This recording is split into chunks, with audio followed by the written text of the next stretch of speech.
Kejam. Suami sengaja beri racun padaku, dan ibuku sengaja minum minuman itu demi melindungiku dari suami. Saat itu juga aku berjanji akan hancurkan hidupnya sampai tak tersisa.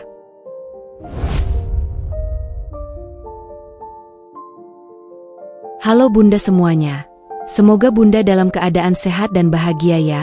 Sebelum masuk ke ceritanya, jangan lupa absen Bunda semuanya dari daerah mana saja.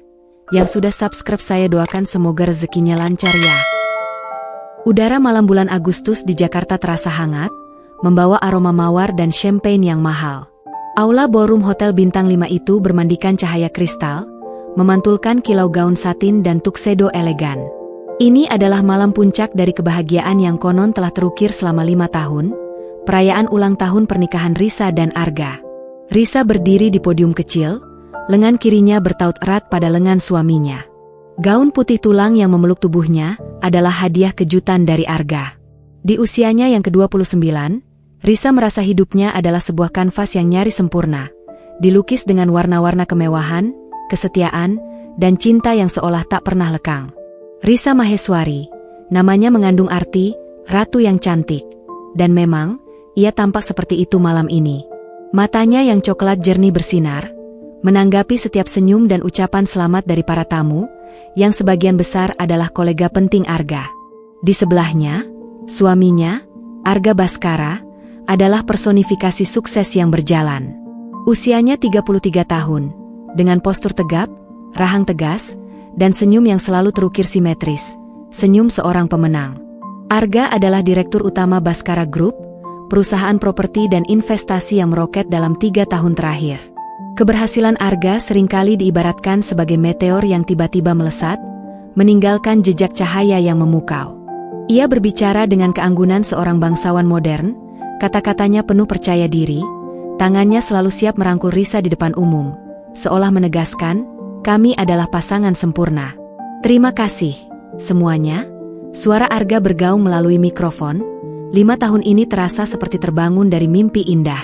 Risa, kamu adalah jangkar, dan juga sayapku.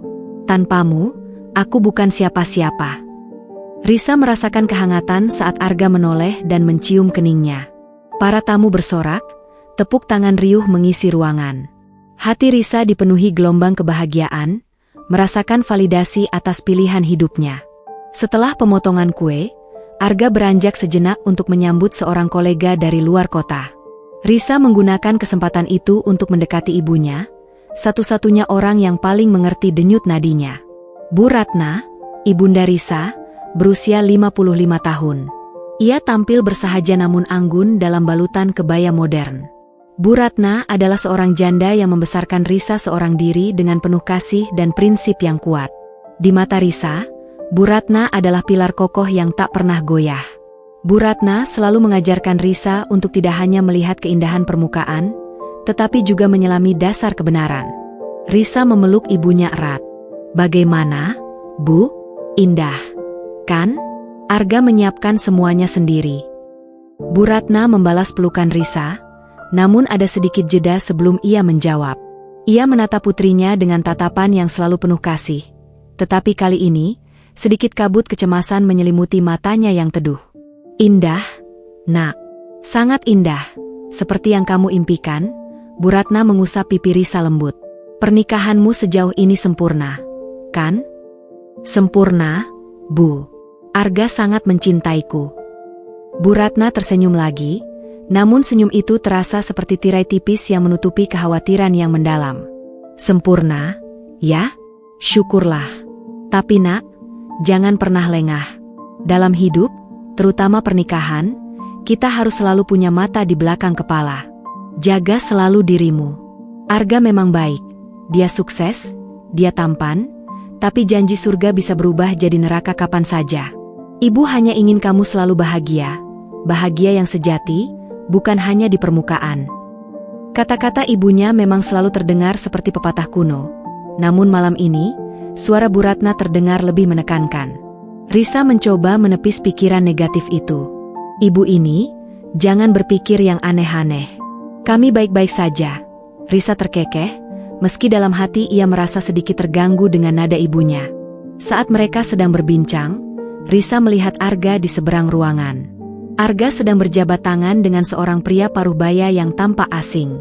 Pria itu tidak terlihat seperti kolega bisnis Arga yang biasa ia kenal. Ia mengenakan jas mahal, tapi tatapannya dingin dan intens. Risa memperhatikan interaksi singkat itu. Pria asing itu membisikkan sesuatu ke telinga Arga, dan senyum Arga yang selalu lebar mendadak membeku, digantikan oleh ekspresi yang hanya bisa digambarkan sebagai kilat es di mata. Itu hanya sepersekian detik, cepat berlalu, tapi Risa menangkapnya. Ekspresi itu sangat asing, sangat jauh dari Arga yang lembut dan ceria. Ia tampak kejam. Arga segera menjabat tangan pria itu dengan kuat, terlalu kuat, dan pria itu pergi. Ketika Arga menoleh ke arah Risa, senyum, pemenangnya sudah kembali seperti saklar yang dinyalakan. Ada apa, Nak? Kenapa kamu melihat Arga seperti itu? Tanya Bu Ratna, mengikuti pandangan putrinya. Tidak ada apa-apa, Bu. Hanya, Arga tadi berbicara dengan seseorang, wajahnya terlihat tegang sekali. Jawab Risa, masih mencoba mencerna apa yang baru saja ia lihat. Mungkin masalah bisnis. Orang sukses bebannya besar. Nak, jangan terlalu dipikirkan, kata Bu Ratna, berusaha menenangkan, namun ia sendiri juga sempat melihat sekilas ketegangan yang terpancar dari Arga. Tak lama kemudian, Arga kembali ke sisi Risa, merangkul pinggang istrinya dengan posesif. Maaf, sayang. Ada sedikit urusan mendesak dari Dubai. Biasa, kalau sudah menyangkut angka miliaran, wajahku memang harus sedikit serius. Arga menjelaskan, seolah ia bisa membaca pikiran Risa. Oh, ya sudah. Jangan terlalu lelah, ya. Risa mengalihkan pandangannya, meyakinkan diri bahwa ibunya benar, itu hanya tekanan bisnis. Malam itu berakhir dengan meriah, ditutup dengan ciuman mesra yang sempurna di depan kamera. Namun, bagi Risa, ada semacam bayangan samar yang mulai melayang di sudut matanya. Sebuah bayangan yang datang bersama dengan sorot mata dingin Arga. Beberapa hari setelah pesta itu, kehidupan mereka kembali normal. Arga kembali tenggelam dalam kesibukannya.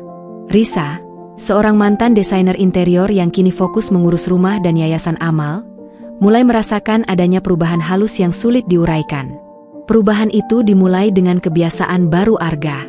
Arga, yang biasanya menyerahkan urusan rumah tangga sepenuhnya pada Risa, kini tiba-tiba tertarik pada kesehatan Risa.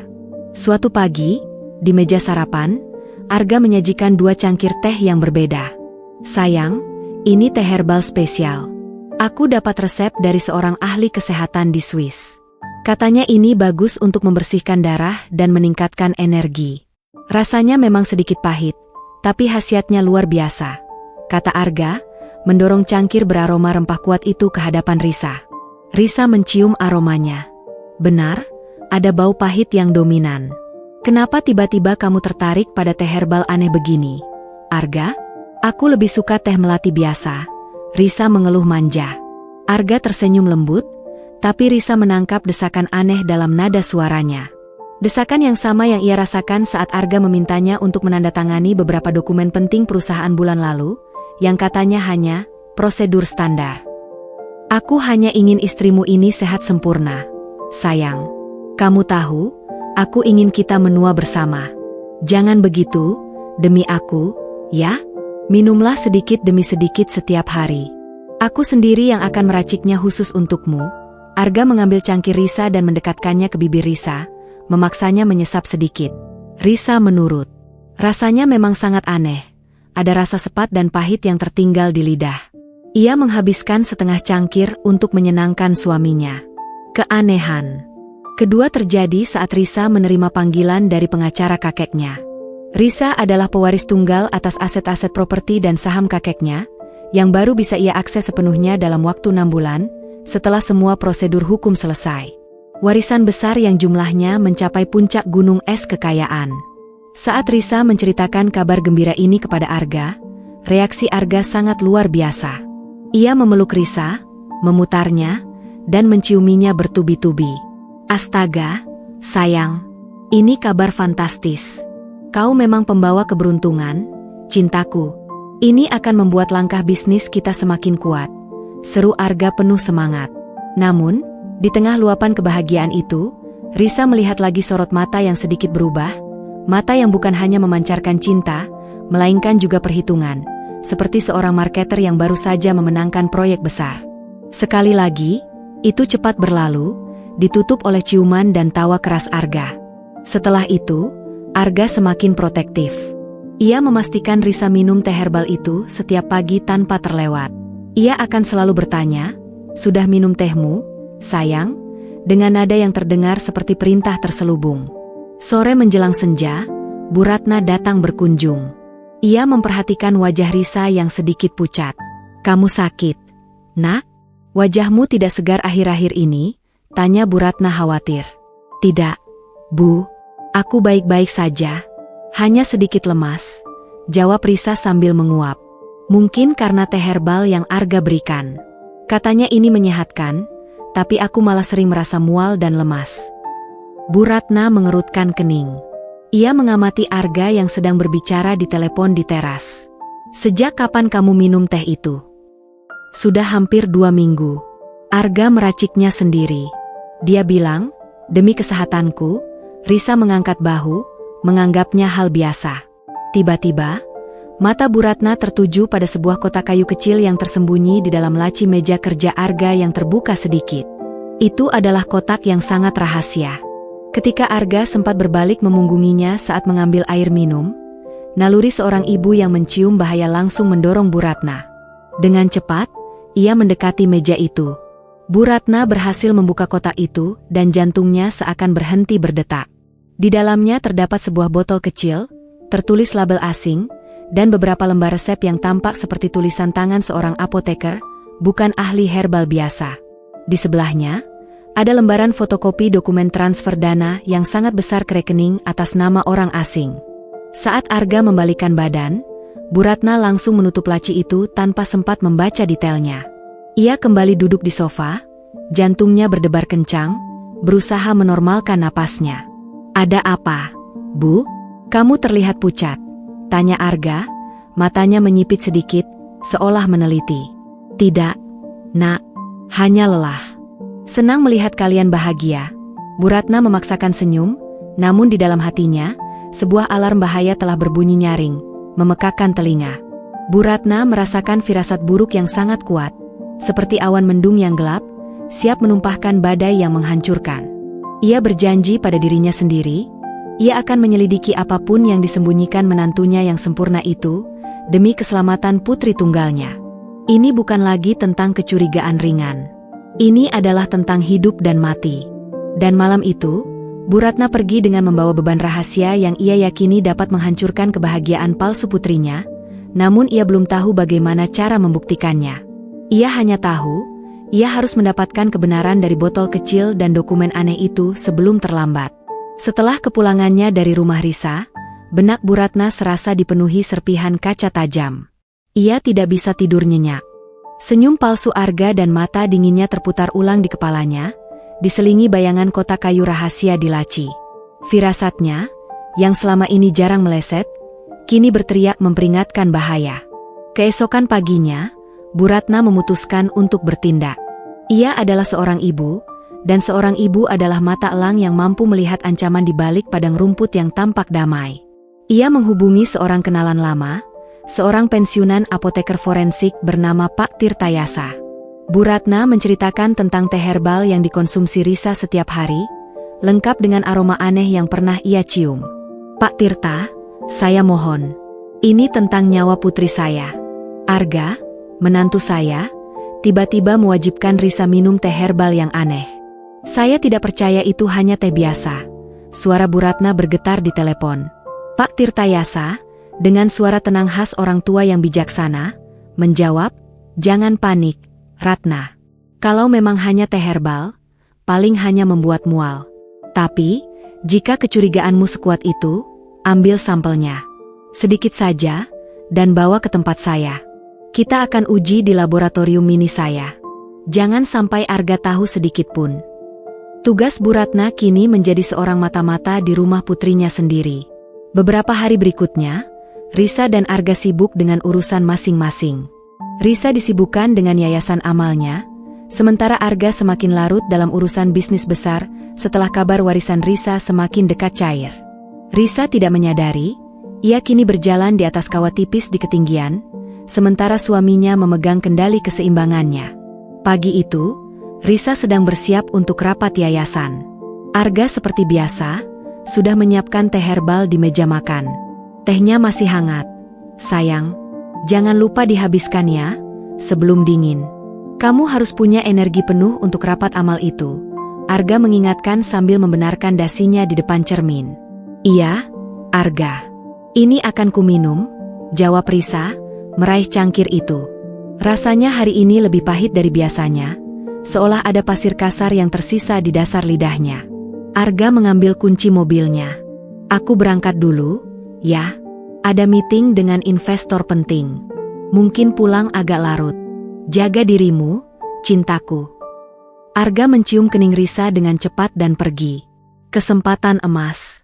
Risa, yang memang sudah merasa mual, memutuskan untuk tidak menghabiskan teh itu. Ia meletakkan cangkir di wastafel dan beranjak ke kamar. Tepat 5 menit setelah mobil Arga meninggalkan pekarangan, Bu Ratna muncul, pura-pura datang untuk mengantar makanan kesukaan Risa. Risa, ibu bawakan rendang buatan ibu. Kamu harus makan yang bergizi, kata Bu Ratna. Matanya langsung menyapu ke arah meja makan. Ia melihat cangkir teh yang masih tersisa separuh. Aduh, ibu repot-repot. Rendang ibu memang tiada duanya. Aku sudah mau pergi, Bu. Aku hanya minum setengah teh Arga. Rasanya benar-benar tidak enak hari ini, keluh Risa. Tidak apa-apa, nak. Sini, biar ibu yang cuci cangkirnya, ujar Bu Ratna, bergerak cepat menuju wastafel. Saat Risa sedang mengambil tas dan ponsel, Bu Ratna segera mengeluarkan botol kecil dari tasnya. Ia menuangkan sisa teh itu, termasuk endapan di dasar cangkir, ke dalam botol kecil itu. Setelah itu, ia membilas cangkir dengan air bersih, mengembalikannya ke rak, seolah-olah tidak terjadi apa-apa. Gerakannya sangat cepat dan terencana, didorong oleh insting perlindungan yang kuat. Ibu mau langsung pulang atau mau tunggu aku pulang? Bu, tanya Risa, yang kini sudah siap. Ibu ada urusan sedikit di luar. Nak, nanti malam ibu telepon. Kamu hati-hati di jalan ya, Bu Ratna memeluk Risa. Dalam pelukan itu, ia membisikkan doa, seolah memagari Risa dari bahaya yang tak terlihat. Setelah Risa pergi, Bu Ratna langsung melaju ke rumah Pak Tirtayasa di pinggiran kota. Di laboratorium mini yang berbau bahan kimia dan alkohol, Pak Tirtayasa mulai bekerja. Bu Ratna hanya bisa duduk diam. Hatinya berdebar tak karuan, menanti keputusan hakim atas kehidupan putrinya. Pak Tirtayasa memeriksa sampel teh itu di bawah mikroskop, mencampurnya dengan berbagai reagen. Semakin lama ia bekerja, semakin serius ekspresi wajahnya. Setelah hampir 1 jam dalam keheningan yang mencekam, Pak Tirtayasa akhirnya menarik napas panjang. Ia menoleh ke Bu Ratna. Wajahnya tidak bisa menyembunyikan keterkejutan dan kemarahan. Ratna, ini bukan sekadar teh herbal, ucap Pak Tirtayasa dengan suara berat. Bu Ratna mencengkeram erat tepi kursi. Apa itu, Pak Tirta? Apakah itu racun? Tidak secara langsung, Ratna. Setidaknya, bukan jenis racun yang membunuh seketika. Tapi ini jauh lebih jahat, jelasnya. Di dalam sampel ini, saya menemukan campuran yang sangat kompleks. Ada ekstrak herbal, iya, tapi jumlahnya sangat kecil. Yang mendominasi adalah kristal senyawa kimia sintetis yang sangat sulit dideteksi dalam pemeriksaan toksikologi standar. Pak Tirtayasa mengambil napas. Senyawa ini, jika dikonsumsi dalam dosis kecil dan berkelanjutan, akan menyebabkan kerusakan organ secara perlahan, menyerupai penyakit autoimun atau gagal fungsi organ alami. Gejalanya akan mirip kelelahan kronis, mual, lalu berujung pada kerusakan hati atau ginjal total. Kematiannya akan terlihat sangat alami, Ratna. Seolah-olah Risa memang sakit. Hati Bu Ratna serasa dirobek. Ia menahan tangisan. Ya Tuhan, jadi benar. Arga berniat membunuh putri saya, Pak Tirta. Dan dia melakukannya dengan cara yang sangat kejam dan terencana, tambah Pak Tirtayasa. Dosis yang kamu bawa ini memang kecil, tapi jika diminum setiap hari selama 6 bulan sangat berbahaya. Dia ingin Risa meninggal tanpa meninggalkan jejak kriminal yang jelas. 6 bulan itu waktu persis saat warisan Risa bisa dicairkan. bisik Bu Ratna. Koneksi ini membuatnya merasa sesak. Arga tidak hanya menikahi Risa, ia sedang merancang sebuah pembunuhan berantai yang terbungkus dalam janji cinta. Bu Ratna bangkit, wajahnya kini mengeras, bukan lagi karena duka, melainkan tekad baja. Terima kasih, Pak Tirta. Saya butuh bantuan Anda lagi. Saya ingin tahu racun macam apa ini. Saya ingin namanya, agar saya bisa mencari penawarnya. Saya akan bantu semampu saya, Ratna. Tapi kamu harus sangat hati-hati. Jika Arga tahu kamu menyelidiki, nyawamu juga dalam bahaya, Pak Tirtayasa memperingatkan. Saya lebih baik mati daripada melihat putri saya meninggal di tangan iblis berwajah malaikat itu. Bu Ratna menegaskan, matanya kini berkobar-kobar. Beberapa hari setelah penemuan mengerikan itu, Bu Ratna kembali mengunjungi Risa, kali ini dengan misi yang sangat spesifik. Ia harus meyakinkan Risa untuk berhenti meminum teh itu tanpa membongkar seluruh kebenaran, karena Bu Ratna khawatir Risa tidak akan percaya, atau yang lebih buruk, Arga akan mengetahuinya. Bu Ratna mengatur strategi, ia harus mengalihkan perhatian Risa, dan ia harus menemukan dan mengambil sisa botol kristal sintetis yang ada di laci Arga untuk dianalisis lebih lanjut. Sore itu, Bu Ratna datang membawa kue. Arga kebetulan sedang berada di rumah, berpakaian santai, tampak sedang bersantai. Selamat datang, Bu. Kenapa tidak bilang mau datang? Aku bisa siapkan chef untuk makan malam. Arga menyambut dengan senyumnya yang biasa, namun kini, senyum itu tampak seperti topeng porselen di mata Bu Ratna. Tidak usah repot, Nak. Ibu hanya mampir. Kebetulan ibu kangen dengan Risa, jawab Bu Ratna ramah, berusaha senormal mungkin. Risa muncul dari dapur, membawa cangkir teh di tangannya. Tepat waktu, Bu. Aku baru saja mau minum teh herbal pemberian Arga. Jantung Bu Ratna mencelos. Jangan, Nak. Seru Bu Ratna tiba-tiba, suaranya sedikit meninggi. Ibu baru ingat, Risa. Tadi pagi ibu membaca berita kesehatan, katanya teh herbal yang terlalu sering diminum itu tidak baik untuk lambungmu. Terutama jika dicampur dengan ibu lupa namanya. Pokoknya, untuk sementara, jangan minum dulu. Lambungmu sensitif, kan? Risa terlihat bingung. Arga juga menatap Bu Ratna dengan pandangan curiga, senyumnya sedikit menghilang. Sejak kapan ibu peduli dengan berita kesehatan seperti itu? Itu hanya mitos. Bu, teh ini sudah teruji oleh ahlinya. Sela Arga, nada suaranya berubah tegas. Oh, bukan mitos, Nak. Ini riset ilmiah dari Jepang. Risa, kamu harus dengarkan ibu. Minum air putih saja. Ibu tidak mau kamu sakit, Mak. Bu Ratna mendesak, menatap Risa memohon. Risa, yang selalu patuh pada ibunya, akhirnya mengangguk. Ia meletakkan cangkir itu. Baiklah, Bu.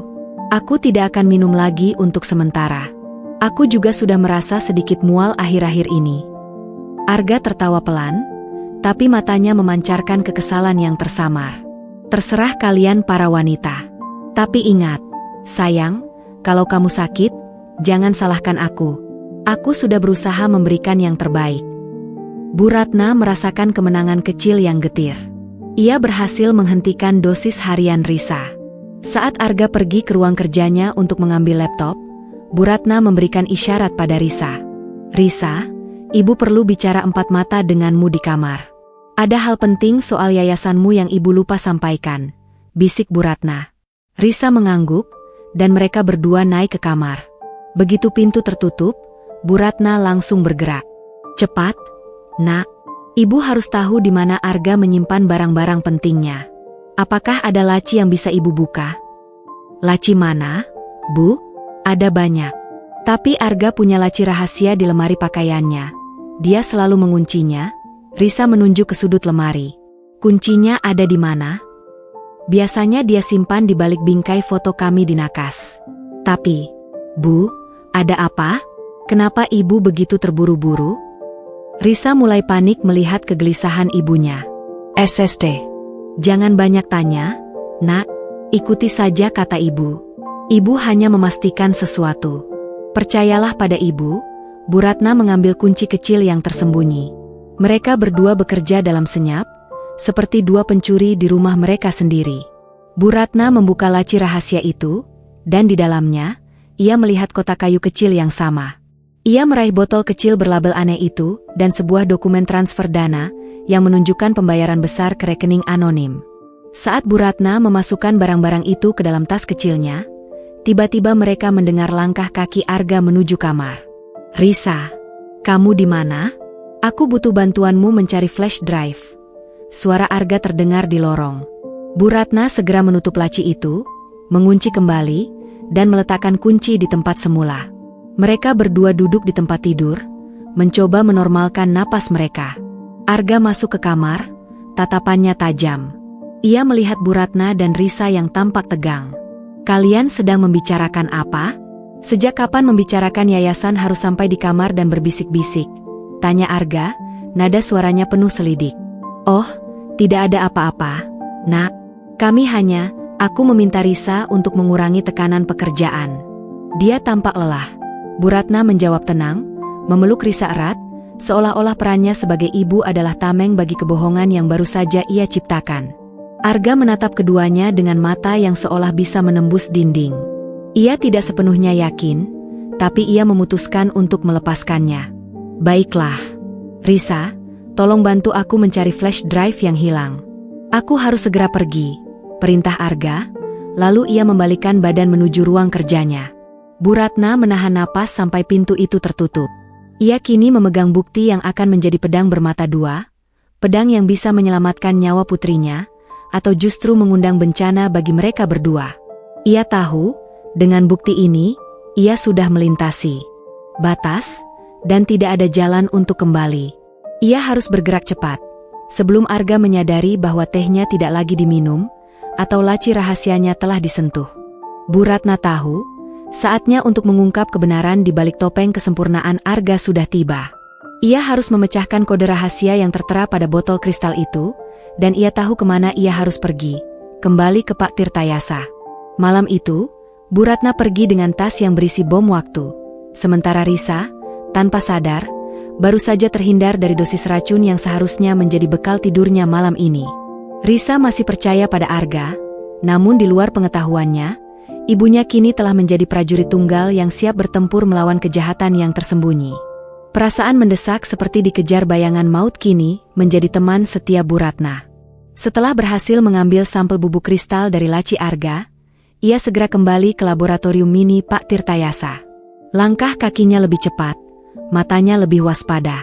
Ia tahu, setiap detik yang terbuang adalah kesempatan bagi Arga untuk menyadari bahwa rencananya terancam.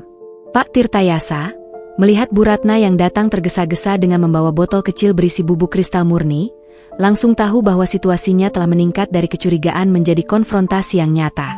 "Ini dia, Pak Tirta. Saya berhasil mengambilnya dari tempat Arga menyimpan. Saya ingin tahu, apa tepatnya zat ini? Apa penawarnya?" Bu Ratna meletakkan botol itu di atas meja stainless steel. Pak Tirtayasa mengambil bubuk itu dengan hati-hati menggunakan pinset, memasukkannya ke dalam alat spektrometer massa. Udara di dalam ruangan terasa tegang, seolah setiap molekul udara menahan napas. Setelah beberapa menit yang terasa seperti berjam-jam, data muncul di layar komputer. Pak Tirtayasa menghela napas panjang, menunjukkan bahwa temuannya sangat signifikan. "Ratna, ini jauh lebih rumit dari yang kita duga. Zat ini adalah derivat langka dari aconitum, tapi tidak murni. Ia dimodifikasi secara kimia agar efeknya lambat dan gejalanya menyerupai penyakit degeneratif," jelas Pak Tirtayasa, menunjuk rumus molekul yang rumit di layar. Nama senyawanya, berdasarkan analisis, adalah akrotoksin B. Sangat mahal, dan hanya bisa didapatkan di pasar gelap dengan jaringan tertentu. Pasar gelap? Arga? Ya Tuhan! Bu Ratna menutup mulutnya, berusaha menahan suara tangisnya. "Kabar baiknya, Ratna," Pak Tirtayasa melanjutkan, "karena ini bukan akonitin murni, ada penawarnya. Penawarnya adalah kombinasi antidot spesifik dan serum pen stabil. Tapi dosisnya harus tepat, dan harus diberikan segera setelah dosis besar masuk ke tubuh. Risa beruntung, dosis kecil harian yang ia konsumsi tidak akan membunuhnya, hanya melemahkannya. Namun, pasti Arga akan segera menyiapkan dosis yang mematikan." Bu Ratna mengangguk, kekuatannya kembali. Kalau begitu, saya harus bersiap. Saya harus mencari tahu kapan dan bagaimana Arga akan memberikan dosis mematikan itu. Dan saya harus siap dengan penawarnya. Kamu harus sangat berhati-hati, Ratna. Jangan sampai Arga melihatmu menyiapkan penawar. Ini adalah permainan hidup atau mati, pesan Pak Tirtayasa. Sementara Bu Ratna bergerak dalam bayangan, Arga mulai merasakan ada yang tidak beres di rumahnya. Risa sudah 4 hari tidak minum teh herbalnya, dan ia terlihat lebih segar, tidak lagi mengeluh mual. Arga mulai menginterogasi Risa, secara halus, tentu saja. Malam itu, mereka sedang makan malam. Arga bersikap seperti suami yang perhatian, memotongkan steak untuk Risa. Sayang, kamu sudah tidak minum teh herbal itu lagi ya? Kenapa? Sejak ibumu datang, kamu langsung berhenti. Apa ibu bilang sesuatu yang membuatmu takut? Arga bertanya, suaranya lembut, namun matanya tidak melepaskan Risa sedikit pun.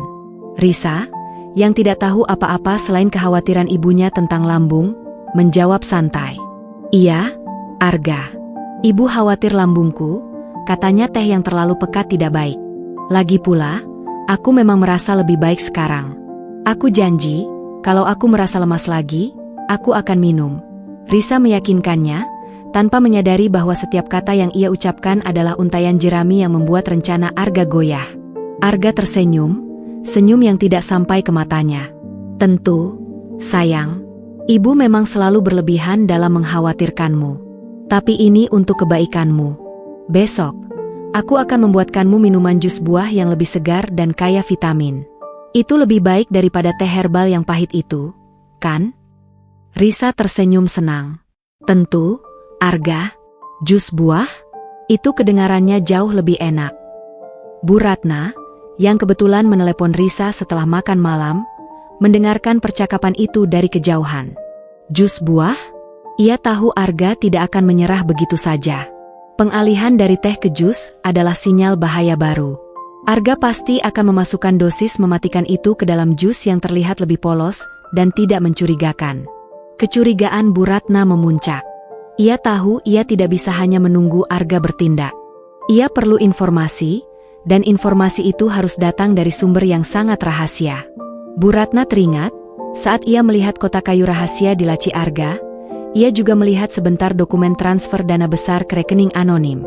Berdasarkan investigasi Pak Tirtayasa terhadap akrotoksin B, racun ini sangat mahal, pasti dibeli dari jaringan tertentu.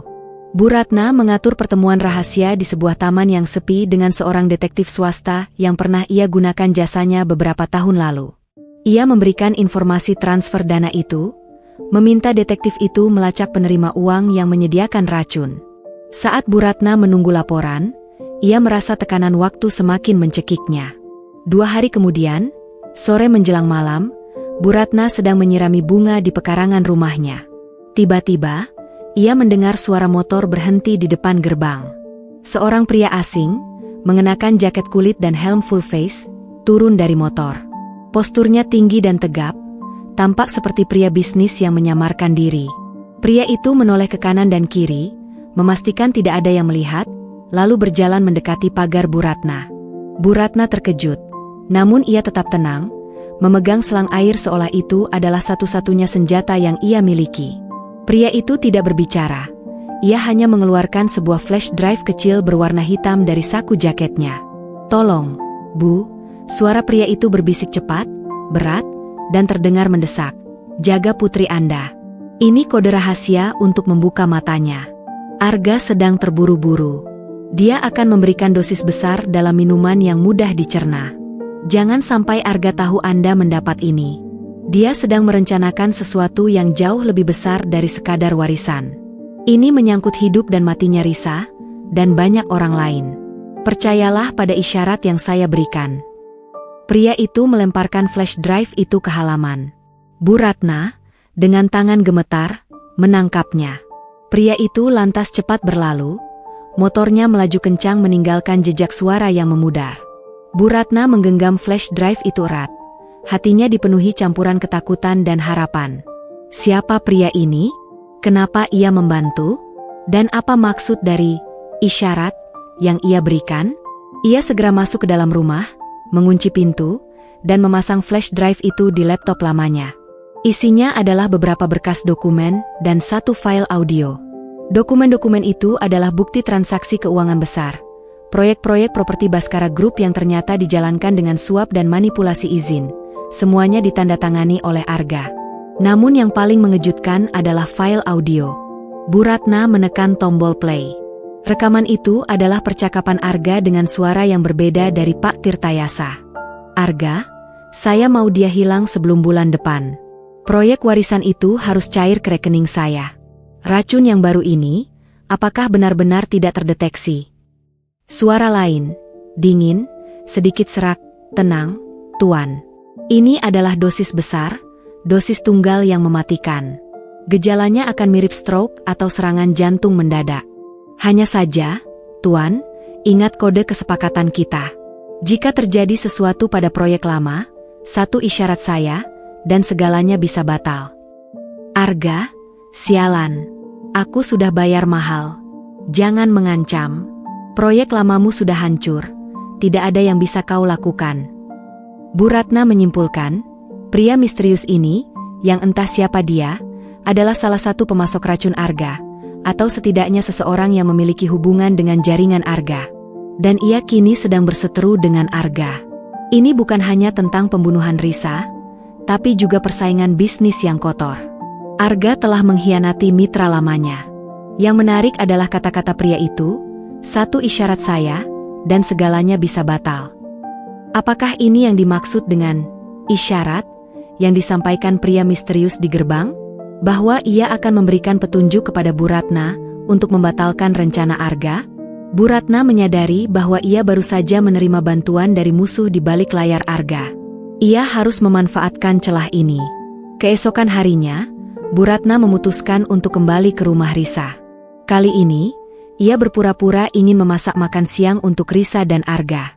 Arga, kini bertingkah semakin posesif, sudah menyiapkan jus favorit Risa, jus stroberi, di dalam blender. Bu, tidak usah repot-repot. Aku sudah menyiapkan jus untuk Risa. Dia harus minum ini setiap pagi untuk menguatkan daya tahan tubuhnya.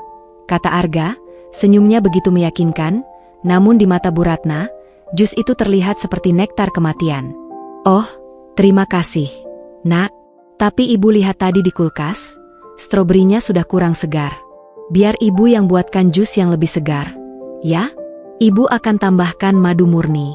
Itu lebih ampuh. Bu Ratna menawarkan diri, berusaha mengambil alih kendali.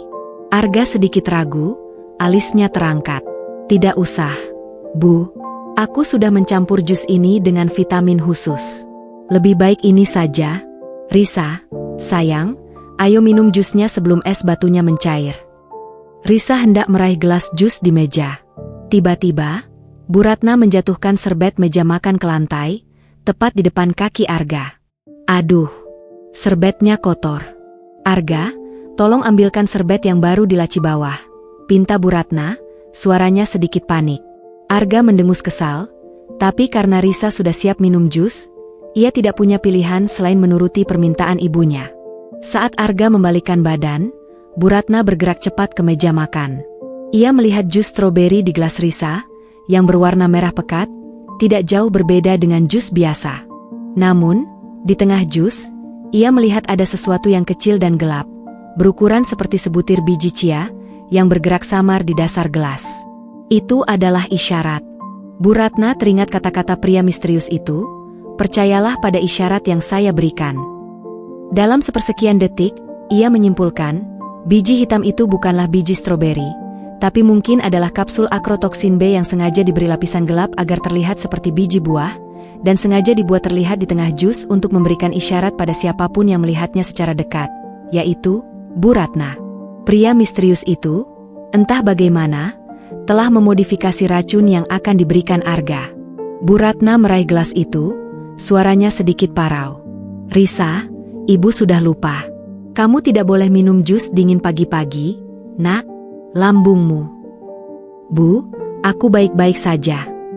Risa memprotes, tapi Bu Ratna sudah membawa gelas itu ke dapur.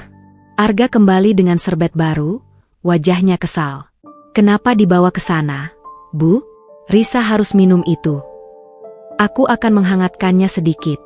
Nak, tidak baik minum es pagi-pagi, kata Bu Ratna, sambil berbalik dan mengangguk samar ke arah Risa, meyakinkannya bahwa semuanya baik-baik saja.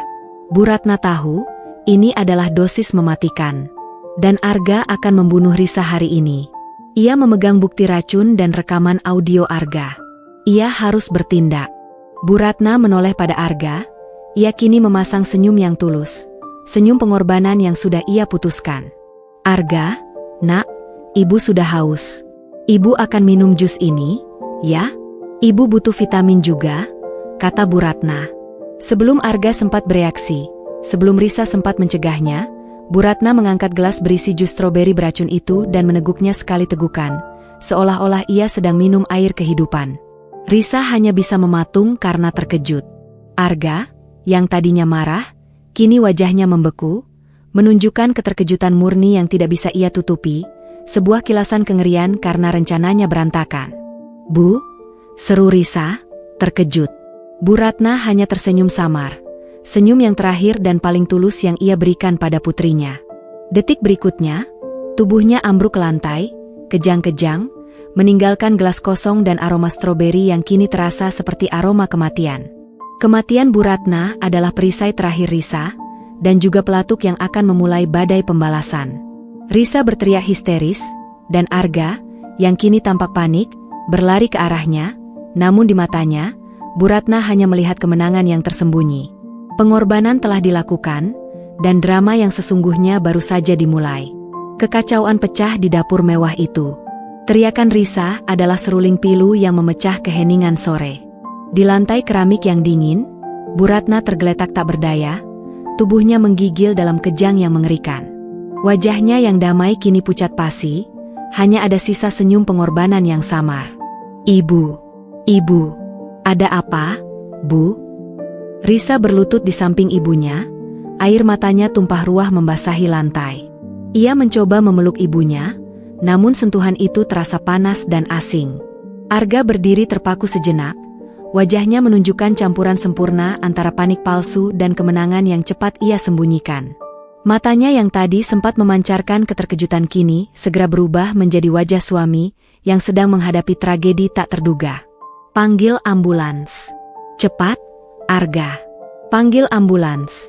Teriak Risa histeris, menunjuk ke telepon di dinding. Arga segera mengambil ponsel, suaranya sedikit bergetar. Ya, ambulans. Ada keadaan darurat. Ibu mertua saya, kejang-kejang setelah minum jus stroberi. Cepat. Saat Arga berbicara di telepon, Risa memeluk ibunya. Dalam pelukan yang menyedihkan itu, ia merasakan sesuatu yang keras dan kecil di tangan ibunya yang terkepal. Risa segera membuka paksa jari-jari Bu Ratna yang dingin. Di telapak tangannya ada sebuah benda kecil, hitam, dan lembab, seperti butiran biji buah yang terlalu besar, dengan sedikit sisa jus stroberi. Risa hanya sempat melihat sekilas bentuknya yang aneh sebelum ia menyembunyikannya ke dalam saku celana trainingnya. Tindakan itu adalah insting murni yang lahir dari kepanikan dan kebingungan, seolah ia tahu bahwa apapun yang ibunya genggam di saat terakhir adalah sesuatu yang penting. Ambulans tiba dalam waktu yang terasa seperti keabadian. Para petugas medis bergegas membawa Bu Ratna ke rumah sakit terdekat. Risa menumpang bersama ibunya, tangannya tak pernah lepas dari tangan Bu Ratna, memohon agar ibunya bertahan. Sementara itu, Arga menyusul dengan mobilnya, memainkan perannya dengan sangat baik. Di rumah sakit, ia adalah suami yang suportif, menenangkan Risa, berbicara dengan dokter, dan berakting seolah ia adalah korban duka yang sama besarnya. Dokter segera membawa Bu Ratna ke ruang gawat darurat. Setelah menunggu dengan cemas selama 2 jam di koridor yang dingin, seorang dokter keluar dengan wajah muram. "Saya turut berduka, Nyonya Risa," kata dokter itu dengan nada penuh penyesalan. "Kami sudah melakukan yang terbaik. Serangan yang dialami sangat mendadak dan parah. Kami menduga ada gagal fungsi organ masif dan tiba-tiba. Kami tidak menemukan indikasi penyebab yang jelas dalam pemeriksaan awal. Maaf, nyawa Ibu Ratna tidak tertolong." Dunia Risa runtuh. Kata-kata dokter itu bagaikan palu godam yang menghancurkan benteng kebahagiaannya. Ibunya, pilar kokohnya, kini telah pergi. Risa menangis histeris, rasa duka yang dalam membekapnya. Arga segera memeluknya erat, menepuk punggungnya dengan lembut. Sabarlah, sayang. Ini sudah takdir Tuhan. Kita harus kuat, bisik Arga, terdengar sedih, namun Risa yang larut dalam duka tidak menyadari bahwa suara Arga terlalu tenang, terlalu dikendalikan. Dalam kebingungan dan kesedihan yang mendalam, Risa teringat pada benda kecil yang tadi ia sembunyikan. Ia merogoh sakunya, mengeluarkan butiran hitam lembab itu. Ia menatapnya, air mata membasahi pipinya. Biji apa ini? Kenapa ibu menggenggamnya begitu erat? Hari-hari berikutnya adalah kabut. Upacara pemakaman Bu Ratna berlangsung haru. Arga tampil sebagai menantu yang berbakti, mengurus semua tetek bengek pemakaman dengan sempurna. Ia tampak sangat hancur. Bahkan sempat terlihat menyeka air mata palsu saat memasukkan segenggam tanah ke liang lahat. Risa adalah bunga yang layu mendadak. Ia menolak makan, menolak bicara, hanya duduk diam di kamarnya yang gelap. Arga merawatnya, membawakan makanan, dan berusaha membuatnya bicara. 1 minggu setelah pemakaman, saat Risa akhirnya sendirian di kamar, ia memutuskan untuk mencari tahu lebih dalam tentang ibunya. Ia masuk ke kamar Bu Ratna di rumah mereka yang kini terasa kosong. Saat merapikan laci nakas ibunya, Risa menemukan sebuah kantong kecil yang tersembunyi di balik tumpukan kain. Di dalamnya, ada 2 benda, sebuah flash drive kecil berwarna hitam, dan sebuah surat tulisan tangan ibunya. Jantung Risa berpacu tak karuan. Ia membuka surat itu dengan tangan gemetar. Putriku tercinta, Risa. Jika kamu membaca surat ini, berarti ibu sudah tiada. Maafkan ibu, nak, ibu terpaksa pergi, tapi ini adalah satu-satunya cara ibu bisa melindungimu. Ibu tahu, kamu akan hancur dan tidak akan mengerti, tapi kamu harus kuat. Jangan pernah percaya pada air mata Arga. Jangan pernah percaya pada senyumnya. Ibu melihat kebenaran yang mengerikan, nak. Arga bukanlah suami yang kamu kenal. Dia hanya menginginkan warisanmu. Ia merencanakan pembunuhanmu secara perlahan dengan racun yang ia campurkan dalam minumanmu. Ibu sudah berjuang menghentikannya. Ibu tahu jus itu mengandung dosis yang mematikan. Ibu harus meminumnya. Ibu harus menjadi perisaimu yang terakhir. Di dalam flash drive ini ada bukti. Bukti kejahatan Arga. Jangan biarkan dia menang, nak. Ambil nyawa dan kehidupannya yang telah ia curi darimu. Hancurkan dia, Risa. Hancurkan hidupnya sampai tak tersisa. Hanya itu yang bisa membalaskan pengorbanan ibu. Kamu adalah putri ibu yang kuat. Ibu mencintaimu, lebih dari segalanya. Sekarang, bangkit dan bertarunglah. Air mata Risa jatuh membanjiri surat itu, menghapus beberapa kata. Namun, kali ini, air mata itu bukan lagi air mata duka yang pasrah, melainkan air mata api yang membakar habis sisa-sisa kepolosan dan kepercayaannya. Ia merasa mual, bukan karena racun, tetapi karena kebohongan yang telah ia telan selama 5 tahun. Arga yang lembut, Arga yang setia, Arga yang sempurna, semuanya adalah ilusi yang sangat rapi. Ia telah tidur di samping ular berbisa. Risa meraih flash drive itu.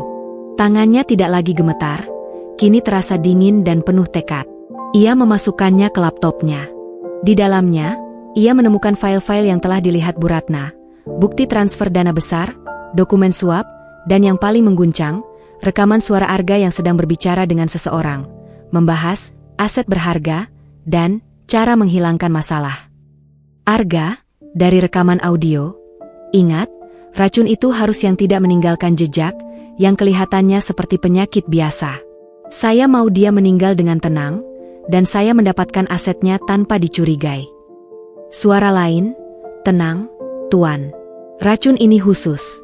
Efeknya lambat, tidak terdeteksi. Hanya saja, ini akan membutuhkan dosis tinggi. Anda harus memberikannya sekaligus. Tapi pastikan isyaratnya tidak terlihat oleh orang lain. Risa terdiam di kalimat terakhir. Isyarat? Ia teringat butiran hitam lembab yang ia genggam di saku. Ia mengambilnya, mencucinya, dan menelitinya di bawah cahaya lampu kamar. Benda itu bukanlah biji stroberi. Itu adalah kapsul kecil, yang telah larut oleh jus, meninggalkan cangkang hitam keras. Itu pasti adalah dosis tunggal mematikan yang dimaksud. Dan ibunya sengaja melihat isyarat tersebut sebelum meminumnya. Kebenaran pahit menghantamnya dengan kekuatan penuh. Ibunya tidak meninggal karena sakit, ibunya dibunuh. Lebih tepatnya, ibunya melakukan pengorbanan suci demi melindunginya dari suaminya sendiri. Risa bangkit dari tempat tidur.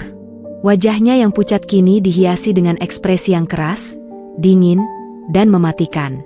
Duka telah berubah menjadi amarah, amarah telah berubah menjadi tujuan. Aku tidak boleh menangis lagi. Air mata ini hanya akan membuatku lemah.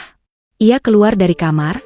Arga sedang duduk di ruang tamu, membaca koran bisnis dengan santai. Sayang, kamu sudah makan? Aku sudah siapkan sup hangat. Arga menyambutnya dengan senyum prihatin. Risa berjalan mendekat. Ia menatap Arga lurus di mata, menatap ke dalam lubang hitam kejahatan yang selama ini ia anggap sebagai rumah. Aku tidak lapar, Arga, suaranya datar, tanpa emosi. Kamu harus makan, sayang. Kamu harus sehat. Aku tidak mau kehilanganmu, kata Arga, meraih tangannya. Risa menarik tangannya. Tentu, kau tidak mau kehilanganku. Karena kalau aku hilang, aset-aset itu tidak akan pernah bisa kau sentuh, kan? Senyum Arga membeku. Ia menegang. Apa maksudmu, Risa? Kamu bicara apa? Jangan bicara yang aneh-aneh. Aku tahu, Arga. Aku tahu semuanya. Risa berbisik, namun kata-katanya terdengar seperti gema gempa bumi. Aku tahu kau meracuniku. Aku tahu kau ingin membunuhku demi uang warisanku. Aku tahu kau iblis yang memakai topeng suami sempurna. Wajah Arga berubah drastis. Topengnya terlepas. Matanya kini penuh perhitungan dan ketegasan. Tidak ada lagi jejak cinta di sana. Ibumu? Dia yang memberitahumu? Dasar wanita tua menyebalkan. Arga mendesis, amarahnya meledak, tidak lagi perlu berpura-pura. Aku sudah bilang padanya untuk tidak ikut campur. Kenapa dia harus minum jus itu? Seharusnya kamu yang mati, Risa. Seharusnya kamu. Pengakuan yang eksplosif itu tidak lagi mengejutkan Risa. Itu hanya menegaskan misi yang harus ia jalankan. Kau mengakui semuanya, ujar Risa.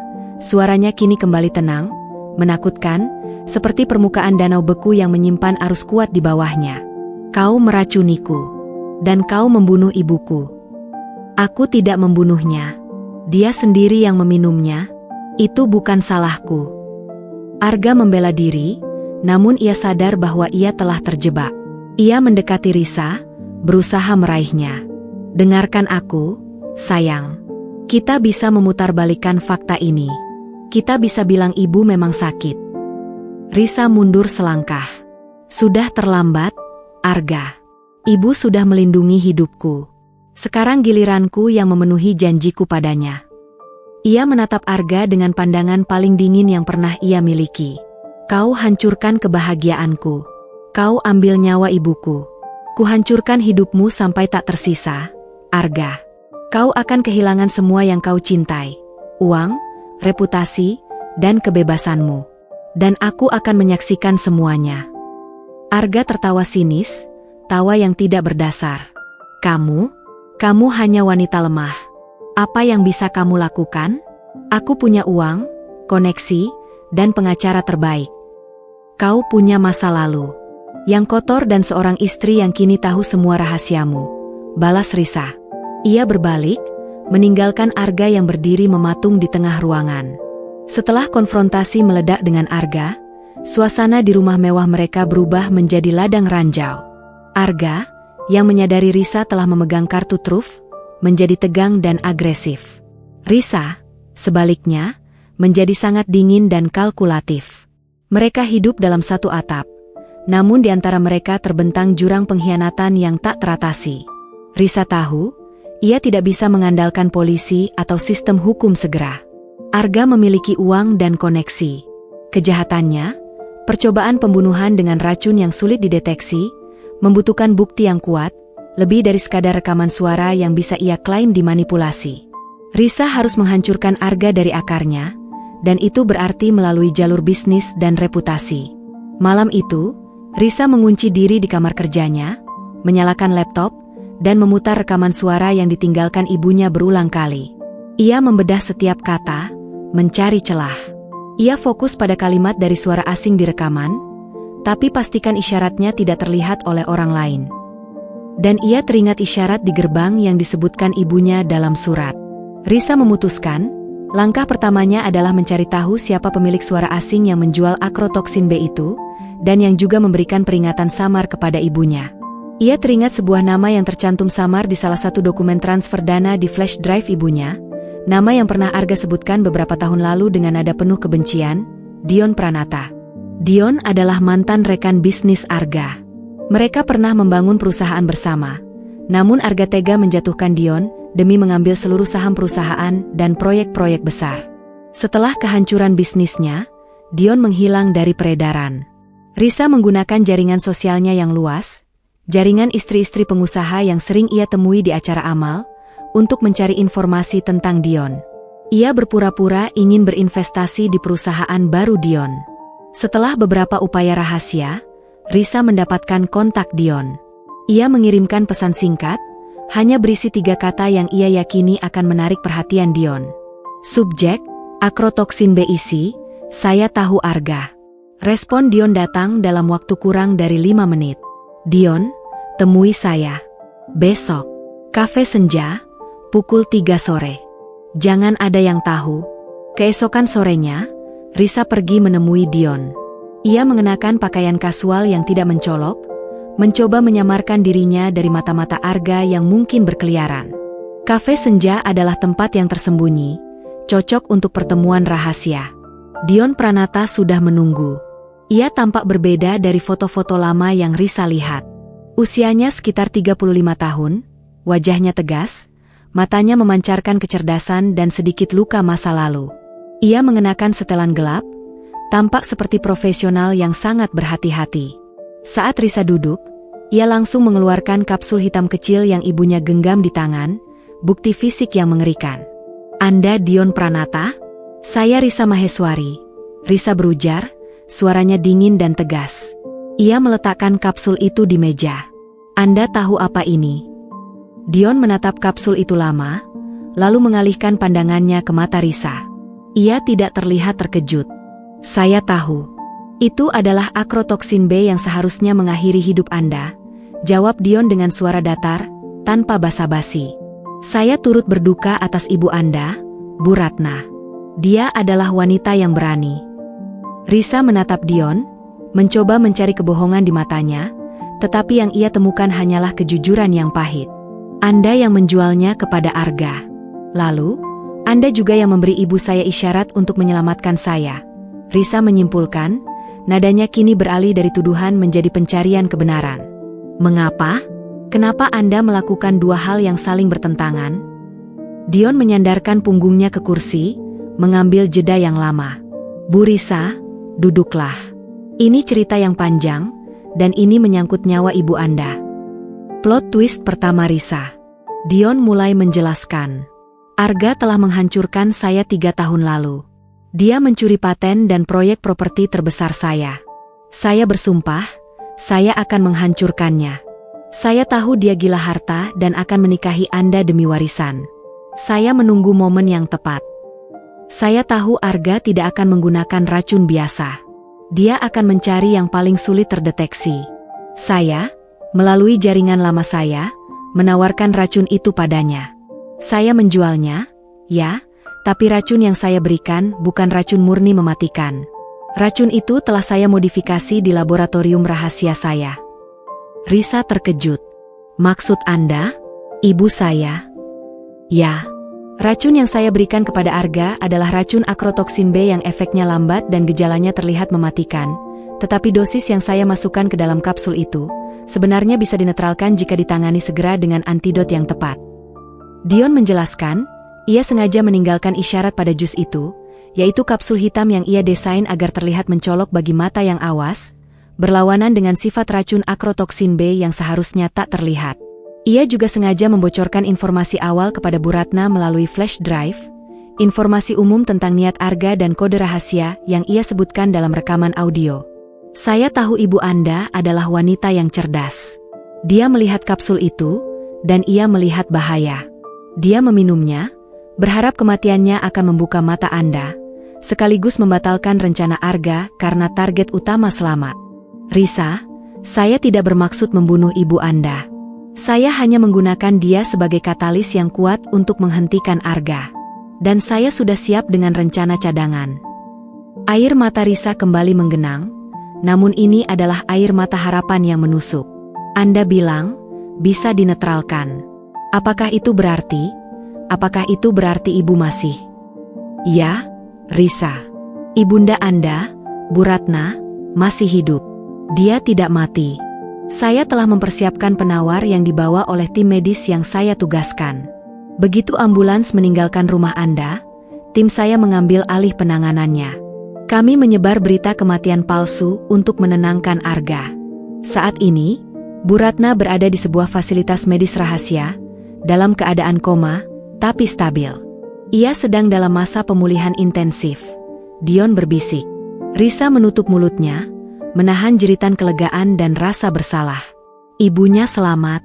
Pengorbanan itu tidak berakhir sia-sia, tetapi juga tidak berakhir dengan kematian. Ini adalah keajaiban yang diselubungi intrik.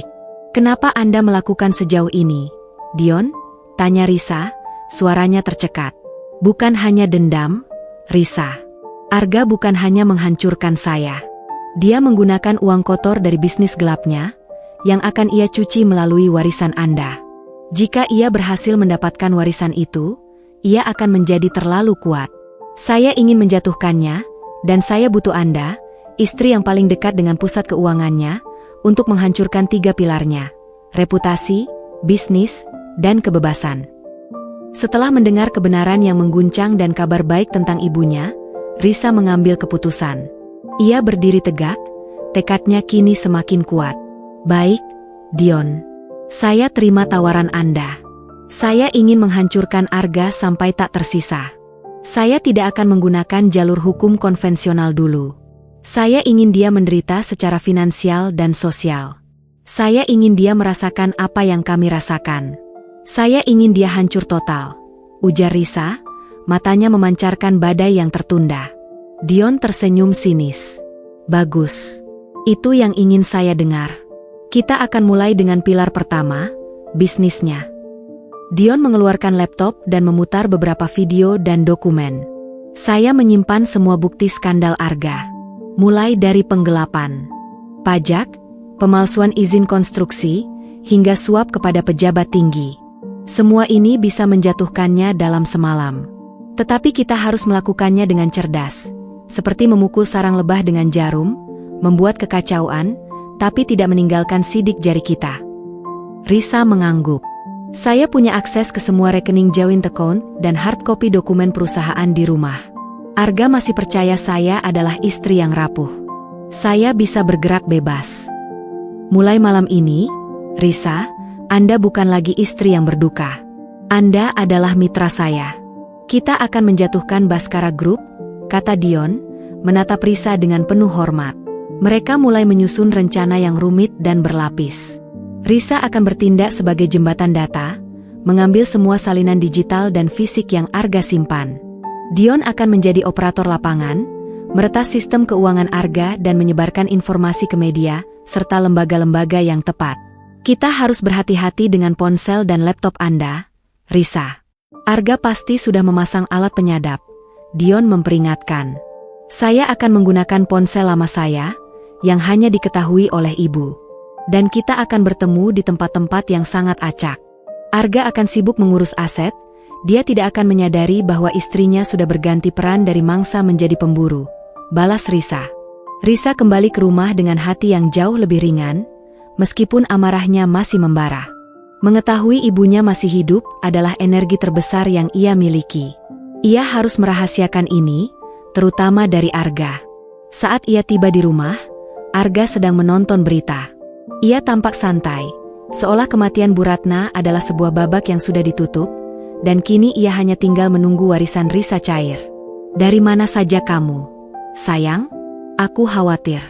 Aku telepon tidak diangkat. Tanya Arga, matanya memancarkan sedikit kecurigaan. Aku dari gereja, Arga. Berdoa untuk ibu. Dan aku mematikan ponselku, aku ingin fokus, jawab Risa tenang. Keberaniannya kini tidak lagi berpura-pura, itu adalah keberanian yang didapat dari kebenaran yang baru saja ia pelajari. Oh, baguslah. Itu bagus. Kamu harus menemukan kedamaian, sayang. Ibu pasti tenang di sana. Arga menghela napas lega, mempercayai kebohongan Risa. Malam itu, Risa memulai misinya. Saat Arga tertidur lelap di kamar, Risa menyelinap keluar. Ia pergi ke ruang kerja Arga. Ia tahu password laptop Arga, password yang sama yang ia gunakan untuk ulang tahun pernikahan mereka, 5AGR08. Risa membuka laptop Arga dan dengan cepat mentransfer ribuan file keuangan, email, dan dokumen kontrak yang mencurigakan ke flash drive terenkripsi yang diberikan Dion. Ia menyalin semuanya, dari arsip lama hingga data terbaru. Saat Risa sedang menyalin data, sebuah email baru masuk ke kotak masuk Arga, email dari banknya. Isinya adalah konfirmasi bahwa proses transfer warisan kakek Risa akan selesai sepenuhnya dalam waktu 2 minggu. Risa tersenyum dingin. Kau terlalu bersemangat, Arga. Kau pikir 2 minggu lagi kau akan jadi orang terkaya. Padahal, 2 minggu lagi adalah batas waktu kehancuranmu, bisik Risa di tengah keheningan malam. Setelah semua data berhasil disalin, Risa keluar dari ruang kerja Arga. Ia melihat pintu kamar Dion yang kini tertutup rapat. Ia tahu, di baliknya, ada musuh sejati yang harus ia hadapi. Kini, Risa adalah Risa yang baru, tidak lagi rapuh, tidak lagi bodoh. Ia memegang kunci kejatuhan suaminya, dan ia siap menggunakan setiap tetes amarah dan kecerdasannya untuk membalas dendam demi ibunya yang sedang berjuang demi hidupnya. Pukulan pertama akan segera diluncurkan. 2 hari setelah pertemuan rahasia di kafe senja, Risa menyerahkan flash drive penuh data kepada Dion. Mereka bertemu di sebuah gudang tua milik Dion, tempat yang terisolasi dan aman dari mata-mata teknologi Arga. Suasana di gudang itu terasa dingin, namun semangat balas dendam Risa terasa membakar. Semua data ada di sini, Dion. Kontrak fiktif, bukti transfer suap ketiga pejabat penting kota, dan yang paling parah, rekam jejak manipulasi saham yang ia gunakan untuk melambungkan harga Baskara Group. Risa menjelaskan, menunjuk pada tumpukan file digital di layar laptop Dion. Dion menatap Risa dengan tatapan penuh penghargaan. Kau berhasil mendapatkan harta karun, Risa. Kau jauh lebih berani dari yang kukira. Sekarang, mari kita mulai memutar roda karma ini. Rencana mereka sederhana, namun mematikan. Mereka akan menyebarkan skandal bisnis Arga secara bertahap. Pukulan pertama akan datang dari media massa, merusak reputasi Arga sebagai pengusaha bersih. Pukulan kedua akan datang dari internal, menggoyahkan kepercayaan para pemegang saham. Dion, melalui jaringan profesional dan hacker handalnya, mulai membocorkan informasi ke beberapa portal berita besar secara anonim. Ia tidak langsung menuduh Arga, melainkan menargetkan proyek-proyek yang Arga pegang. Judul-judul berita itu sengaja dibuat ambigu, namun cukup panas untuk menimbulkan spekulasi. Hari 1, serangan kabar burung. Risa sedang menonton berita pagi bersama Arga. Di layar televisi, muncul breaking news tentang penundaan mendadak proyek pembangunan menara komersial Baskara Group karena masalah perizinan yang diduga bermasalah. Ya ampun, Arga. Ada apa ini? Proyek sebesar itu bisa tertunda? Risa berakting terkejut, menutupi senyum puas di balik cangkir kopinya. Wajah Arga seketika mengeras. Ia segera mengambil remote, mematikan televisi. Hanya ulah kompetitor, sayang. Berita sampah. Perizinan kita sedikit tertunda karena birokrasi yang lambat. Tidak usah dipikirkan, jawab Arga, suaranya terdengar tegang. Namun, ia langsung bangkit dan buru-buru menuju ruang kerjanya, meninggalkan sarapannya yang bahkan belum tersentuh. Risa tahu, ini baru permulaan. Hari 3, retakan pertama di reputasi. Dion mulai mengirimkan dokumen yang lebih detail ke media investigasi, fokus pada dugaan penipuan pajak dan penyalahgunaan dana investasi. Kali ini, nama Baskara Group disebut secara terang-terangan, meskipun Arga masih belum secara langsung dituduh. Ketika Arga kembali dari kantor malam itu, aura di sekitarnya terasa seperti badai petir yang terkurung. Wajahnya merah padam, dan ia melempar kunci mobilnya dengan kasar ke meja. "Ada apa, Arga? Kamu terlihat sangat marah." Risa mendekatinya, memainkan peran istri yang prihatin. "Sialan, ada tikus di dalam perusahaanku." Arga membanting pintu ruang kerjanya. "Seseorang membocorkan data keuangan internal ke media. Sekarang otoritas pajak mulai mengajukan pertanyaan tidak menyenangkan." Risa menghela napas, seolah ia benar-benar peduli. "Astaga. Kalau begitu, kamu harus segera membersihkan namamu. Jangan sampai para investor lari." Arga menatap Risa, pandangannya dingin. "Tentu saja. Aku akan membereskan bajingan yang berani menusukku dari belakang ini." Saat Arga sibuk dengan ponsel dan panggilan darurat, Risa mengirim pesan singkat ke Dion, "Pukulan sudah mendarat. Siapkan yang lebih kuat." Hari 7, hancurnya kepercayaan investor. Dion meluncurkan serangan finansial yang ditujukan langsung ke pilar kedua Arga, kepercayaan pemegang saham.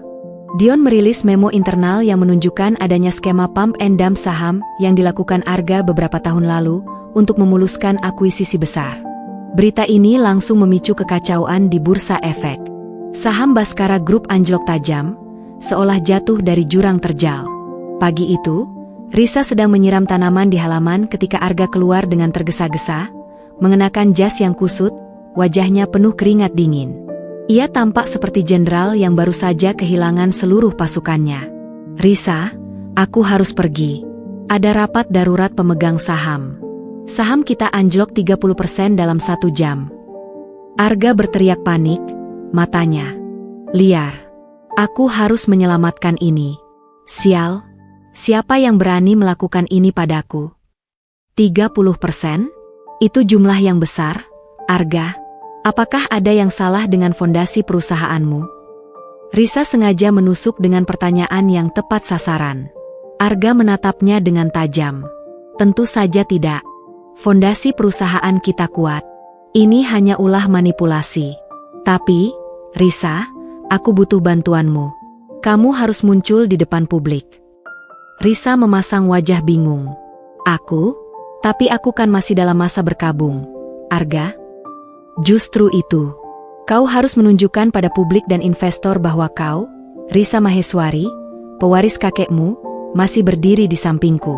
Bahwa kita adalah tim yang solid. Itu akan menenangkan pasar. Ini demi kita, sayang, demi masa depan kita bersama."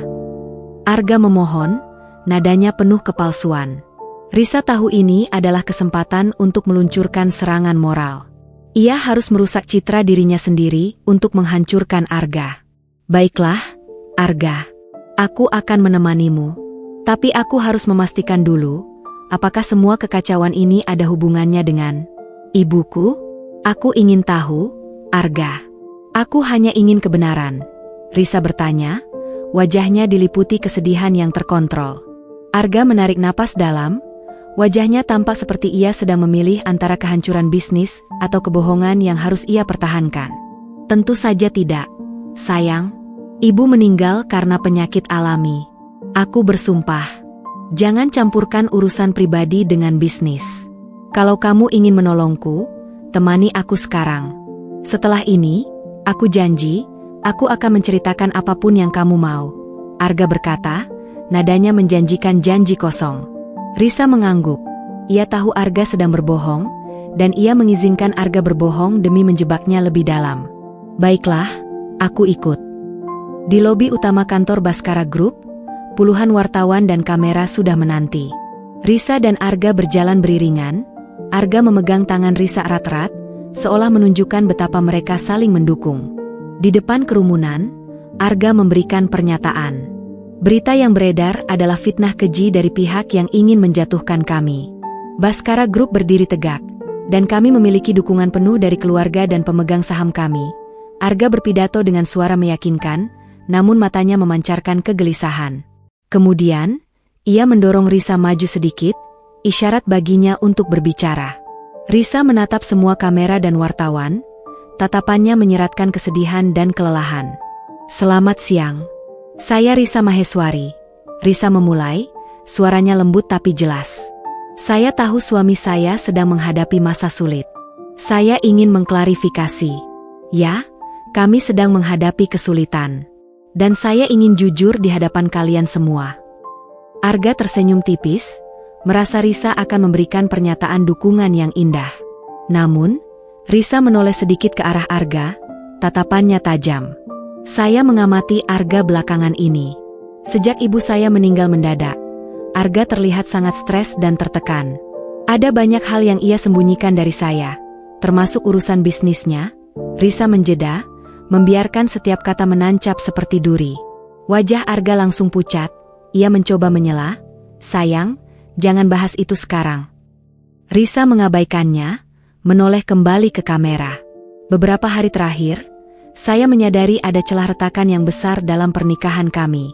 Saya tidak tahu apakah kekacauan di perusahaan ini ada hubungannya dengan kepergian ibu saya yang mendadak, atau perubahan perilaku Arga yang mulai terlihat aneh.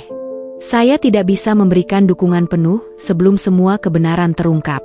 Dan sebagai seorang istri, saya akan mencari tahu semua kebenaran itu. Wartawan langsung riuh. Flash kamera menyala bertubi-tubi.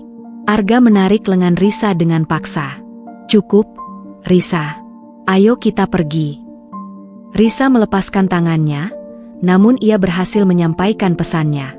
Reputasi Arga, yang selama ini dibangun di atas citra suami ideal dan pengusaha jujur, kini runtuh karena istrinya sendiri. Dunia akan melihat, Risa, yang berduka, kini mencurigai suaminya. Malam itu, Risa tidak kembali ke rumah. Ia menginap di apartemen lama kakeknya, tempat yang aman dan Arga tidak tahu. Arga meneleponnya puluhan kali, suaranya di pesan suara dipenuhi ancaman dan amarah. "Arga, di voicemail, kau gila. Risa, kau menghancurkan konferensi persku. Kau merusak citra kita. Pulang sekarang. Jangan membuatku marah. Kau akan menyesali tindakanmu." Risa hanya mendengarkannya dengan senyum dingin. "Tidak, Arga. Aku tidak gila. Aku hanya ingin membalaskan dendam ibuku," bisik Risa pada ponselnya yang ia letakkan di meja. Saat Risa sedang bersiap untuk tidur, ponsel lamanya bergetar. Itu pesan dari Dion. "Dion, bagus sekali, Risa. Pukulanmu telak. Reputasinya hancur. Sahamnya turun ke level terendah. Investor panik. Sekarang dia akan fokus pada penyelamatan aset, dan dia akan melakukan kesalahan besar. Dion, besok, kita luncurkan serangan ketiga. Kita targetkan pejabat yang ia suap." Risa membalas, "Sudah siap. Kumpulkan semua barang bukti. Kita akan menjebaknya dalam perangkap yang tak bisa ia lepaskan." Risa menatap langit-langit, membayangkan wajah ibunya yang tersenyum lega. Ia kini tidak lagi takut. Ia telah menjadi pedang yang membalas dendam, dan ia akan terus mengayunkan pedang itu hingga Arga kehilangan semua kekuatannya. Setelah insiden konferensi pers yang mengguncang pasar, Arga berada dalam kondisi panik dan marah yang tak terkendali. Ia menghubungi Risa puluhan kali, ancaman dan rayuan bercampur aduk dalam setiap pesannya. Namun, Risa seolah menghilang, menjadi hantu yang menghantui pikirannya. Arga tidak tahu bahwa Risa sedang duduk nyaman di apartemen warisan kakeknya, bekerja sama dengan musuh terbesarnya. Pagi itu, Risa bertemu Dion di sebuah kafe pinggir kota yang ramai, tempat di mana percakapan serius akan tenggelam dalam kebisingan umum. Arga pasti sedang mengamuk. Seranganmu di depan media itu efektif melumpuhkan reputasinya. Sekarang, mari kita pindah ke pilar ketiga. Kebebasan, ujar Dion, sambil menyesap kopi hitamnya. Risa mengeluarkan flash drive yang berisi semua bukti suap dan transaksi ilegal. Di sini ada bukti pembayaran kepada 3 pejabat, termasuk Kepala Dinas Perizinan, Bapak Surya. Arga menggunakan Bapak Surya untuk memuluskan semua proyek ilegalnya. Dion mengamati dokumen itu dengan cepat. Surya adalah titik lemah Arga. Dia serakah dan mudah panik. Kita tidak bisa langsung melaporkan ke polisi, karena Arga akan menyangkal dan Surya akan melindungi dirinya. Kita harus membuat mereka saling menjatuhkan. Rencana yang mereka susun adalah jebakan umpan balik, reciprocal trap. Risa akan menggunakan pengaruhnya sebagai istri Arga untuk bertemu Surya. Risa akan berpura-pura panik, memohon Surya untuk melindungi Arga dari fitnah, media, dan menawarkan sejumlah besar uang sebagai imbalan, uang itu sebenarnya milik Arga sendiri, yang berhasil dicairkan Risa dari salah satu rekening bersama. Aku akan menemuinya dan menawarkan uang tunai besar agar dia diam dan melindungi Arga. Begitu dia menerima, kita akan punya bukti fresh bahwa dia terlibat dan bisa diancam. Jelas Risa. Dion mengerutkan kening. Itu sangat berisiko, Risa. Jika Surya curiga, dia bisa melaporkanmu atau bahkan melukaimu. Kamu yakin mau terjun langsung? Saya harus, Dion. Arga harus melihat bahwa kehancurannya datang dari tangannya sendiri, dari uangnya sendiri, dan dari kepercayaannya yang bodoh pada saya. Saya akan membawa alat rekam suara kecil. Dan saya akan pastikan pertemuan ini tidak menimbulkan kecurigaan. Risa berkata, matanya memancarkan tekad. Ia sudah melatih ekspresi wajahnya, ekspresi istri yang putus asa demi menyelamatkan suaminya. Baiklah, aku akan mengawasimu dari jauh. Tapi ingat, jangan pernah menuduhnya secara langsung. Biarkan dia yang mengakui keterlibatannya, Dion mengingatkan. Sore itu, Risa mengatur pertemuan dengan Bapak Surya di kantornya, beralasan bahwa Arga terlalu panik untuk berbicara langsung. Risa memasuki kantor Surya yang mewah. Pria parubaya itu tampak tegang, wajahnya kuyu, jelas terpengaruh oleh berita buruk tentang Baskara Group. Nyonya Risa, saya turut prihatin. Ini semua pasti fitnah. Tuan Arga adalah pengusaha yang sangat terhormat. Sapa Surya, suaranya dipaksakan ramah. Risa segera memainkan peranannya. Ia duduk di kursi, tangannya memegang tas mahal dengan erat, tampak rapuh dan ketakutan. Pak Surya, saya datang ke sini bukan sebagai istri yang berbakti, tapi sebagai wanita yang putus asa. Risa memulai, suaranya sedikit serak, meniru tangisan. Saya tahu suami saya membuat beberapa kesalahan bisnis. Tapi saya mohon, Bapak harus bantu kami. Surya sedikit lega, mengira Risa datang untuk meminta perlindungan. Tentu, Nyonya Risa. Saya akan bantu Tuan Arga sebisa mungkin. Tapi, Bapak tahu kan, ini urusan besar. Media dan pajak sudah bergerak. Tentu ada risikonya bagi saya. Risa menghela napas panjang, lalu ia meletakkan amplop tebal di atas meja Surya. Amplop itu berisi uang tunai dalam jumlah yang sangat besar, diambil dari rekening kas Arga. Tolong terima ini, Pak Surya. Ini adalah uang tutup mulut yang Tuan Arga titipkan. Tentu saja, dia tidak bisa datang sendiri karena dia sedang dikejar paparazzi. Risa berbisik. Tolong jaga Arga. Jangan biarkan dia terlibat lebih jauh dalam skandal ini. Lindungi semua rahasia yang sudah kalian bagi. Mata Surya langsung berbinar melihat tumpukan uang tunai di amplop. Keserakahan langsung mengalahkan kewaspadaannya. Tentu saja, Nyonya Risa. Saya mengerti. Rahasia Tuan Arga aman bersama saya. Saya akan pastikan semua dokumen yang berhubungan dengan kerja sama kami tidak akan pernah muncul ke permukaan. Nyonya Risa tidak perlu khawatir. Surya mengambil amplop itu, menyembunyikannya ke dalam laci mejanya dengan gerakan yang tergesa-gesa. Risa tersenyum samar. Terima kasih banyak, Pak Surya. Saya percaya, Bapak adalah teman sejati Arga. Di saku jas Risa, alat perekam suara kecil telah merekam setiap detail percakapan, termasuk pengakuan Surya yang secara implisit mengakui adanya rahasia dan kerjasama ilegal. Saat Risa meninggalkan gedung dinas itu, ia mengirim pesan rahasia kepada Dion. Umpan sudah dimakan. Malam harinya, Dion bergerak cepat. Ia menggunakan rekaman suara Risa sebagai senjata. Dion mengirimkan rekaman itu secara anonim kepada Jaksa Agung Kota, bersama dengan salinan dokumen transfer dana Arga kepada Surya, yang diambil Risa dari laptop. Ini adalah bukti ganda, bukti transaksi ilegal masa lalu, diperkuat dengan bukti suap baru. Keesokan harinya, berita besar meledak, seperti gunung berapi yang baru saja erupsi. Bapak Surya ditangkap. Tuduhan, penerimaan suap besar dan pemalsuan dokumen perizinan. Pagi itu, Arga sedang berada di ruang tamu, sedang merencanakan konferensi pers untuk menenangkan investornya. Ia terlihat sedikit lebih tenang, yakin bahwa ia masih bisa mengendalikan situasi. Tiba-tiba, televisi menyiarkan berita kilat. Kepala Dinas Perizinan ditangkap karena kasus suap Baskara Group. Arga terperangah. Wajahnya langsung pucat pasi.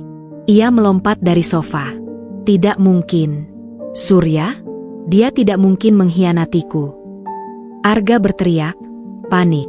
Ia segera menelepon Surya, tapi telepon itu tidak tersambung. Saat Arga sedang panik, ponsel lamanya bergetar. Itu adalah pesan anonim dari nomor yang tidak ia kenal. Pesan itu hanya berisi satu kalimat. Pengkhianatmu adalah orang yang paling kau percayai, termasuk istrimu. Arga mengabaikan pesan itu, menganggapnya sebagai troll yang menguntitnya. Ia harus segera menghubungi pengacaranya. Saat Arga sedang berbicara dengan pengacaranya, Risa muncul dari kamar, berpakaian rapi, dan wajahnya menunjukkan keprihatinan yang mendalam. Arga, ada apa? Kenapa Surya ditangkap? Apakah ini ada hubungannya denganmu? Risa bertanya, suaranya polos. Arga menatap Risa dengan tatapan penuh tuduhan. Kau di mana selama ini? Kenapa kau muncul setelah semua ini terjadi? Kau tahu sesuatu, Risa? Risa mendekati Arga, air matanya mulai menggenang. Air mata yang terkontrol sempurna, air mata pembalasan. Aku tidak tahu apa-apa, Arga. Aku menginap di apartemen kakek karena aku tidak tahan melihatmu terus berbohong padaku. Aku takut. Aku takut kau juga akan berakhir seperti ayahku dulu, Risa berkata, menyebut trauma masa lalunya. Arga terdiam. Ia tahu Risa sangat sensitif terhadap kebohongan karena ayah Risa pernah dipenjara karena kasus korupsi. Kelemahan Risa itu kini ia gunakan sebagai senjata. Dengarkan aku, sayang. Aku tidak berbohong. Surya yang serakah. Dia yang menusukku. Dia yang menjebakku. Arga mencoba merangkul Risa, mencari dukungan. Risa membiarkan Arga merangkulnya sebentar. Kalau begitu, Arga, buktikan. Aku akan selalu mendukungmu, tapi aku butuh kejujuranmu. Aku tidak mau kehilanganmu seperti aku kehilangan ibu. Risa berbisik lembut, namun kata-kata, kehilangan ibu, adalah belati yang ia putar di hati Arga. Arga, yang kini terpojok dan panik, melihat Risa sebagai satu-satunya sekutu yang ia miliki. Ia tidak menyadari bahwa ia sedang dirayu oleh musuhnya yang paling berbahaya. Baiklah, Risa. Aku akan jujur, sebagian. Aku memang pernah memberinya uang untuk mempercepat beberapa izin, tapi itu adalah praktik umum, bukan suap. Dan kematian ibumu, itu murni kecelakaan, Risa. Percayalah. Arga memohon, kini ia benar-benar terlihat putus asa. Risa tahu Arga berbohong tentang kematian ibunya, tapi ia tidak menekannya. Ia hanya perlu Arga percaya bahwa Risa masih ada di pihak Arga. Aku percaya padamu, Arga. Aku akan kembali ke rumah. Tapi aku akan mencari tahu kebenaran penuh sendiri. Aku akan menolongmu, Arga, dengan caraku sendiri. Risa meyakinkannya, menyuntikkan sedikit ketidakpastian. Risa kembali ke rumah. Arga merasa lega. Ia mengira ia berhasil menenangkan Risa. Ia tidak tahu bahwa kembalinya Risa adalah invasi terakhir yang akan menghancurkan sisa-sisa pertahanannya. Risa segera menghubungi Dion. Risa, Surya sudah ditangkap.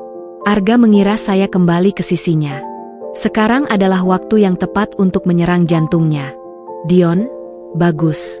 Serangan terakhir sudah disiapkan. Kita akan menggunakan skandal korupsi lama yang pernah ia sembunyikan. Ini akan menjatuhkannya, dan Jaksa Agung akan memiliki alasan kuat untuk menahannya. Risa mengangguk pada dirinya sendiri di cermin. Ia bukan lagi Risa yang lemah dan buta. Ia adalah Risa, sang penebus, yang siap mengakhiri permainan kotor ini. Kehancuran total Arga sudah di depan mata. Kembalinya Risa ke rumah setelah insiden penangkapan Surya, adalah sebuah kembalinya serigala berbulu domba. Arga, yang kini tertekan dari segala sisi, saham anjlok, kolega diselidiki, dan reputasi hancur, merasa lega dengan kehadiran Risa. Ia melihat Risa sebagai benteng terakhirnya, tidak menyadari bahwa benteng itu telah beralih pihak. Risa, dengan hati-hati, kembali memerankan istri yang khawatir namun setia. Ia membiarkan Arga meluapkan kemarahannya, mendengarkan rencananya untuk menyelamatkan aset, dan bahkan berpura-pura membantu menyusun dokumen. Hal ini memberinya akses tak terbatas ke rencana darurat dan aset likuid Arga. Sayang, Kita harus menjual beberapa aset kripto itu segera, sebelum harga benar-benar jatuh. Aku butuh password dompet digital itu, pinta Arga, wajahnya penuh keringat dingin saat mereka duduk di ruang kerja. Tentu, Arga. Katakan saja passwordnya, aku akan bantu transfer, jawab Risa lembut. Saat Arga menyebutkan kata sandi dan kode keamanan, Risa tidak hanya mentransfer aset ke rekening yang Arga tunjuk untuk penyelamatan, tetapi ia juga dengan cepat mencatat semua kode itu. Bersamaan dengan itu, ia mengirimkan kode-kode tersebut kepada Dion. Arga sedang menggali lubang kuburnya sendiri, dan Risa menyodorkan skopnya. Sementara Arga disibukkan oleh gejolak pasar dan tekanan investigasi, Dion melancarkan serangan final. Ia menyebarkan bukti korupsi Arga di masa lalu, skandal pemalsuan laporan keuangan untuk mendapatkan pinjaman ban besar, yang selama ini berhasil ditutup rapat oleh Arga. Bukti ini sangat kuat dan menjurus pada kerugian negara. Pagi itu, Risa sedang sarapan sendirian di teras. Arga sudah pergi subuh, berjanji akan bertemu pengacaranya di bandara untuk membahas kemungkinan keluar dari negara ini sebentar. Tiba-tiba, Arga menelepon. Suaranya di ujung sana sangat panik, bergetar hebat. Risa, ada apa ini? Semua rekeningku diblokir. Semua, bahkan akun luar negeri. Risa berpura-pura terkejut. Diblokir? Kenapa bisa? Arga, apa yang terjadi? Sial, seseorang membocorkan semua data ke jaksa. Mereka bilang aku melakukan pencucian uang dan korupsi besar-besaran. Ini pasti Dion. Dion bajingan itu. Arga berteriak di telepon. Dion? Siapa Dion? Arga? Kenapa kamu tidak pernah cerita?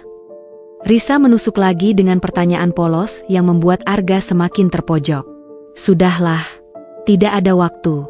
Dengarkan aku, Risa. Kamu harus segera pergi ke brankas rahasia di villa kita di Bogor. Ambil semua dokumen penting dan uang tunai yang ada di sana. Hanya kamu yang tahu kodenya. Cepat. Arga memerintah, nafasnya terengah-engah.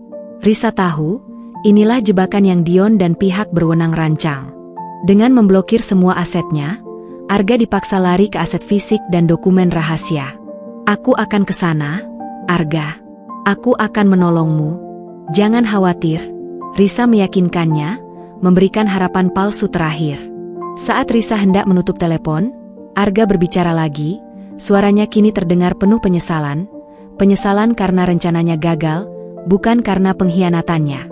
Risa, aku minta maaf soal ibumu.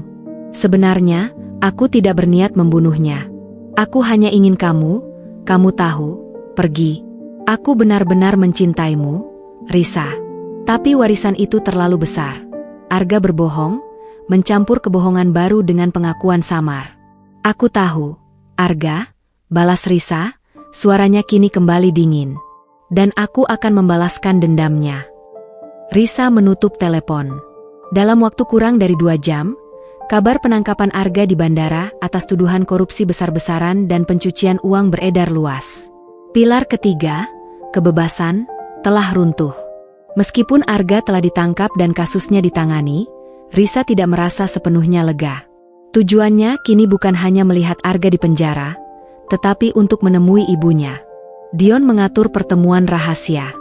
Malam harinya, Risa diantar oleh Dion ke sebuah fasilitas medis tersembunyi, jauh dari kota. Tempat itu dijaga ketat, menjamin kerahasiaan Bu Ratna. Saat memasuki ruangan Bu Ratna, Risa harus menahan diri untuk tidak menangis. Bu Ratna terbaring di tempat tidur, tampak damai, tetapi mesin-mesin medis menjadi saksi bisu perjuangan hidupnya. Wajahnya yang lembut kini tampak sedikit lebih kurus. Risa berjalan pelan, berlutut di samping tempat tidur. Ia meraih tangan ibunya. Tangan itu terasa hangat, hidup. Bu, ini Risa. Risa berbisik, air matanya kini mengalir deras. Namun ini adalah air mata syukur, bukan lagi duka. Arga sudah ditangkap. Bu, semua rencananya hancur. Bisnisnya, reputasinya, semuanya sudah hilang.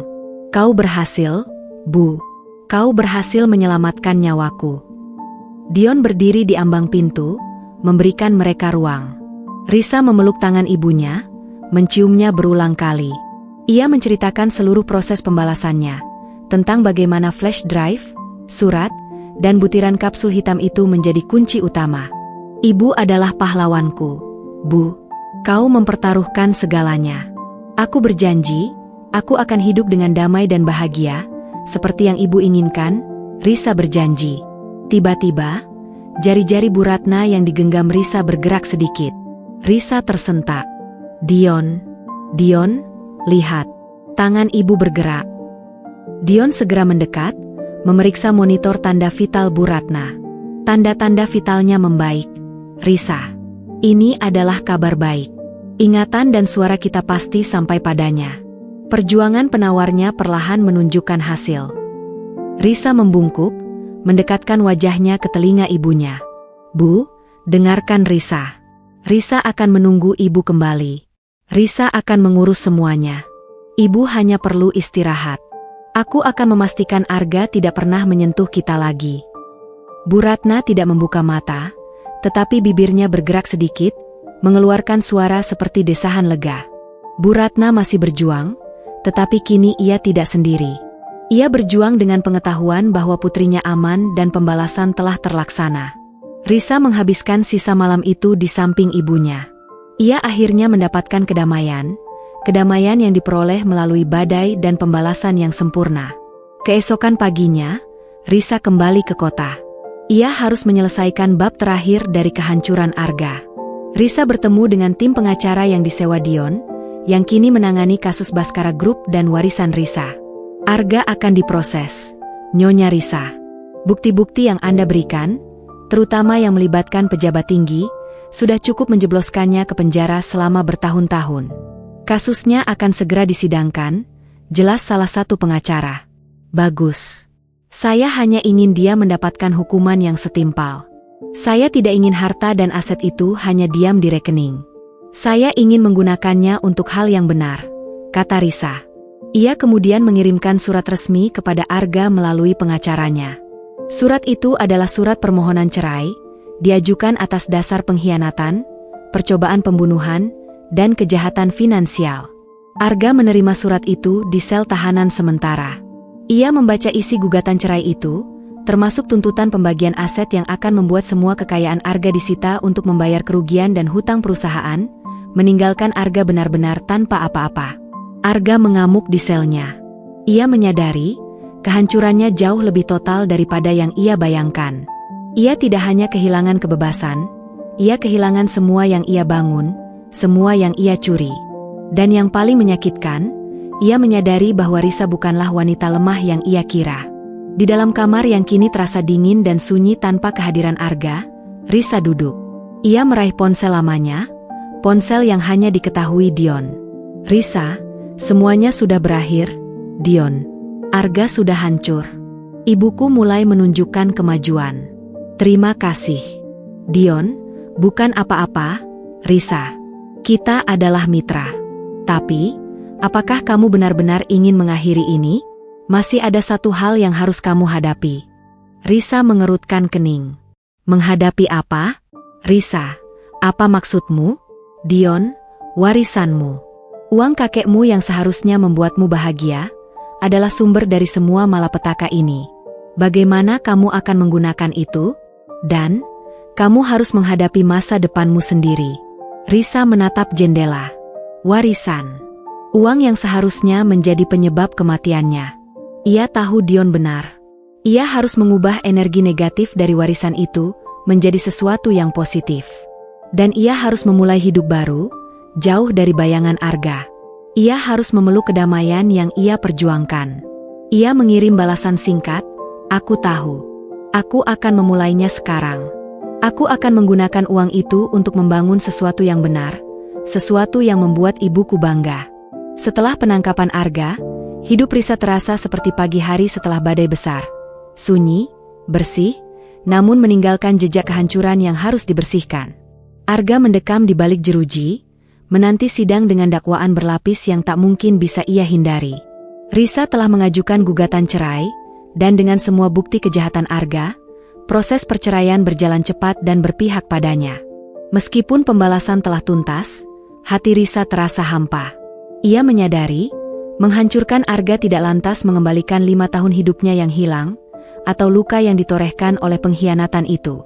Kini, fokus utamanya adalah pemulihan ibunya dan menemukan kembali dirinya. Risa menghabiskan sebagian besar waktunya di fasilitas rahasia tempat Bu Ratna dirawat. Hari demi hari, kondisi Bu Ratna menunjukkan kemajuan yang luar biasa. Racun akrotoksin B memang kejam, tetapi penawar yang diberikan Dion dan daya tahan Bu Ratna ternyata lebih kuat. Suatu sore, Risa sedang membacakan novel favorit ibunya, sebuah kisah romansa klasik, di samping tempat tidur. "Bu, ingat novel ini?" Ibu bilang, "Cinta sejati itu seperti akar pohon, kuat dan tersembunyi, bukan seperti bunga yang indah tapi mudah layu." Risa tersenyum getir, teringat bagaimana ia pernah percaya cinta Arga adalah bunga yang takkan layu. Saat Risa menutup buku, tangan Bu Ratna bergerak lagi. Kali ini, matanya perlahan terbuka. Risa tersentak. "Ibu?" Bu Ratna menatap Risa, pandangannya awalnya kosong, lalu perlahan fokus. Ia melihat putrinya yang kini tampak lebih tegar, meski ada bekas luka di matanya. "Risa," suara Bu Ratna terdengar serak, hanya bisikan yang nyaris tak terdengar. "Ya, Bu, ini Risa." Ibu sudah sadar. Risa memanggil perawat dan Dion, air mata kebahagiaan membanjiri wajahnya. Dion segera datang bersama tim medis. Mereka memeriksa kondisi Bu Ratna dengan cermat. "Ini keajaiban, Risa. Pemulihannya sangat cepat," ujar Dion, tersenyum tulus. Bu Ratna menoleh ke arah Dion, pandangannya penuh rasa terima kasih. Ia mencoba berbicara lagi. "Arga, dia..." "SSTT, jangan pikirkan dia, Bu. Dia sudah tidak ada. Dia sudah di tempat yang seharusnya. Ibu selamat. Semuanya sudah berakhir." Risa menenangkan, mencium kening ibunya. Kesadaran Bu Ratna menjadi titik balik Risa. Ia merasa beban besar di pundaknya terangkat. Ia telah menunaikan janjinya. Risa mulai memikirkan masa depannya, dan juga warisan kakeknya. Uang itu, yang selama ini menjadi racun dalam hidupnya, harus ia ubah menjadi obat penyembuh. Risa memutuskan untuk mewujudkan impiannya yang sempat ia tinggalkan saat menikah dengan Arga. Membangun sebuah galeri seni dan pusat kreatif untuk mendukung seniman lokal dan terapi seni bagi penyintas trauma. Ia mendiskusikan rencana ini dengan Dion. Hubungan mereka, yang awalnya didasari oleh aliansi balas dendam, kini perlahan bertransformasi menjadi sesuatu yang lebih dalam. Dion tidak hanya menjadi mitra strategi, tetapi juga teman berbagi cerita yang tulus. Mereka sering bertemu di galeri tua yang Risa incar. Dion, dengan keahliannya di bidang investasi dan manajemen risiko, membantu Risa menyusun rencana bisnis yang matang. Galeri seni? Itu bagus, Risa. Sebuah tempat yang bersih, berlawanan dengan semua kekotoran yang pernah Arga sentuh. "Kamu punya passion di sana," kata Dion, saat mereka meninjau sebuah bangunan tua yang akan dijadikan galeri. "Ya, aku ingin tempat ini menjadi bukti bahwa dari kehancuran, kita bisa melahirkan keindahan baru. Tapi, Dion, aku tidak ingin uang warisan itu hanya menjadi investasi. Aku ingin sebagian besar dipakai untuk kemanusiaan, untuk yayasanku, dan untuk yayasanmu yang pernah dihancurkan Arga," Risa menjelaskan. Dion terdiam sejenak. Ia menatap Risa. "Risa, kau tidak perlu melakukan itu. Aku tidak meminta bayaran atas apa yang kulakukan." "Saya tahu, Dion. Tapi ini bukan bayaran. Ini adalah keadilan. Uang yang seharusnya ia curi, harus digunakan untuk menutupi kerugian yang ia ciptakan." Risa balas menatapnya. "Lagi pula, kau telah menyelamatkan ibuku. Itu adalah hadiah yang tak ternilai harganya." Dion tersenyum, senyum yang sangat berbeda dari senyum sinis yang sering ia tunjukkan saat merencanakan pembalasan. Senyum itu hangat, tulus, dan membuat jantung Risa berdesir pelan. "Baiklah, Risa. Kita akan membangun galeri ini. Dan kita akan membangun kembali yayasan itu. Bersama," kata Dion. Kerja sama intens ini membuat mereka semakin dekat. Mereka mulai berbagi cerita pribadi, bukan lagi hanya tentang rencana Arga. Risa menceritakan masa kecilnya, dan Dion menceritakan bagaimana Arga menghancurkan pernikahannya, mencuri ide-idenya, dan meninggalkan luka yang dalam. Suatu malam, Setelah bekerja hingga larut, mereka duduk di bangku taman dekat lokasi galeri yang akan direnovasi. Arga pernah bilang, "Aku ini terlalu rapuh dan emosional." Dia bilang, "Aku hanya bagus untuk tampil di acara sosialita, tidak untuk berbisnis serius." Risa bercerita, memandang langit malam yang bertabur bintang. Dion menoleh, pandangannya lembut. Dia mengatakan itu karena dia takut pada kekuatanmu. Risa, kau tidak rapuh. Kau adalah baja yang dibungkus sutra. Kau baru saja menghancurkan kerajaan seorang tiran dengan kecerdasan dan keberanian. Siapapun yang meremehkanmu adalah orang bodoh. Pujian itu terasa begitu jujur, begitu nyata, dan sangat berbeda dari pujian Arga yang selalu dibalut kepentingan. Risa merasakan kehangatan yang asing. "Terima kasih, Dion. Kau adalah orang pertama yang benar-benar melihatku, bukan hanya melihat istri Arga atau pewaris kakek." Risa berbisik. Dion meraih tangan Risa yang terletak di bangku. Sentuhan itu tidak tergesa-gesa, namun penuh kehati-hatian. "Aku selalu melihatmu, Risa. Bahkan sebelum kita bertemu. Saat aku menyelidiki Arga, aku melihat bagaimana dia memanipulasi kebahagiaanmu. Aku melihat betapa tulusnya ibumu mencintaimu. Aku melihat dirimu, Risa. Dan aku merasa aku ingin melindungimu, bahkan setelah misi kita selesai." Risa menatap mata Dion. Jarak di antara mereka terasa menipis. Dalam mata Dion, Risa tidak melihat hasrat, tetapi kedamaian. Ia tidak melihat perhitungan, tetapi komitmen. "Aku tidak tahu apa yang kurasakan, Dion. Hatiku masih penuh luka dan kebohongan masa lalu." Risa mengakui jujur. "Aku tahu. Aku juga membawa banyak luka. Kita tidak perlu terburu-buru. Cinta tidak akan lari kemana-mana. Biarkan ia tumbuh pelan, seperti lumut di batu. Yang paling penting sekarang, kamu aman, dan kamu bahagia." Dion melepaskan tangan Risa, memberi ruang dan rasa hormat yang sangat Risa butuhkan. Malam itu, Risa pulang dengan membawa harapan baru. Ia tidak lagi hanya fokus pada membalas dendam, tetapi pada membangun kembali hatinya. Ia tahu, di balik persahabatan dan kemitraan dengan Dion, ada bibit perasaan yang mulai tumbuh, sebuah cinta yang lahir dari api pengkhianatan dan dibangun di atas kepercayaan yang tulus. Sore itu, mereka duduk di teras sambil menikmati teh dan hidangan ringan. "Ibu dengar, Galeri Ratna akan bekerja sama dengan pemerintah kota untuk program rehabilitasi narapidana?" tanya Bu Ratna, penuh minat. "Iya, Bu.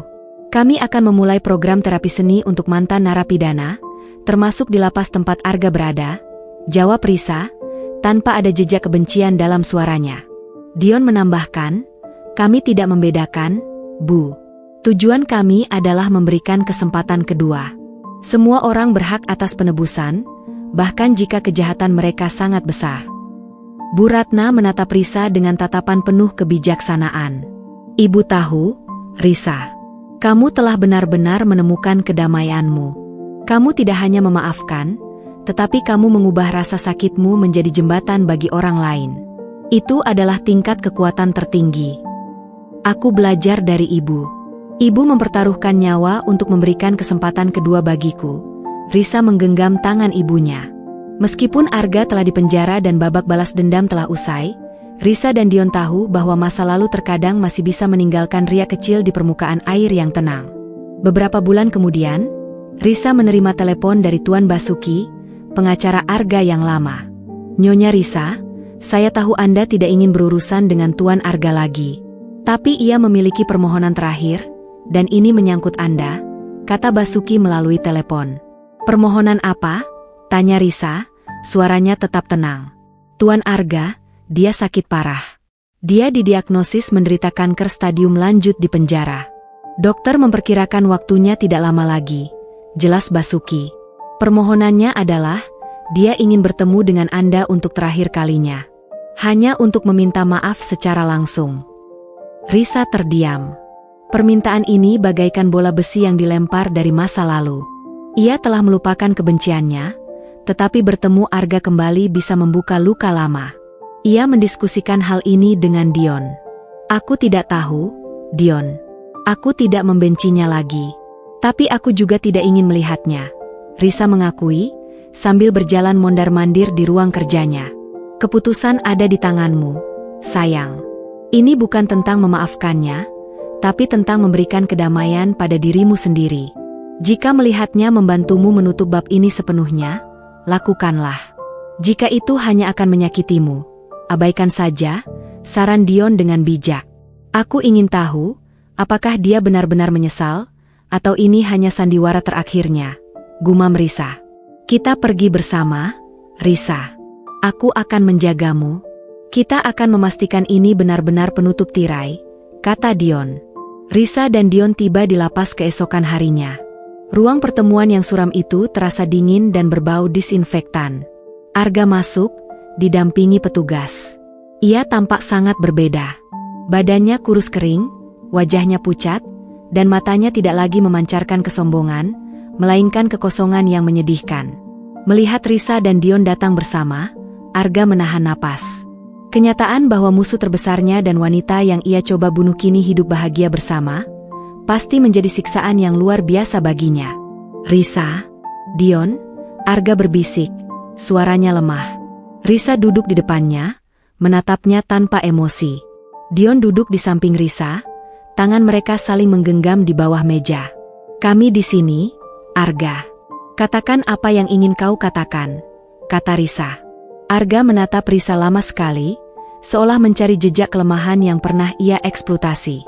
Tapi ia hanya menemukan ketenangan yang tak terjangkau. Aku tidak menyangka kalian akan datang. Aku hanya ingin bilang, aku minta maaf. Bukan hanya karena aku gagal, tapi karena aku memang iblis. Arga mengakui, suaranya pecah. Aku melihat kalian berdua. Aku melihat kebahagiaan yang kalian ciptakan dengan uang itu. Aku melihat apa yang seharusnya aku lakukan, tetapi tidak kulakukan.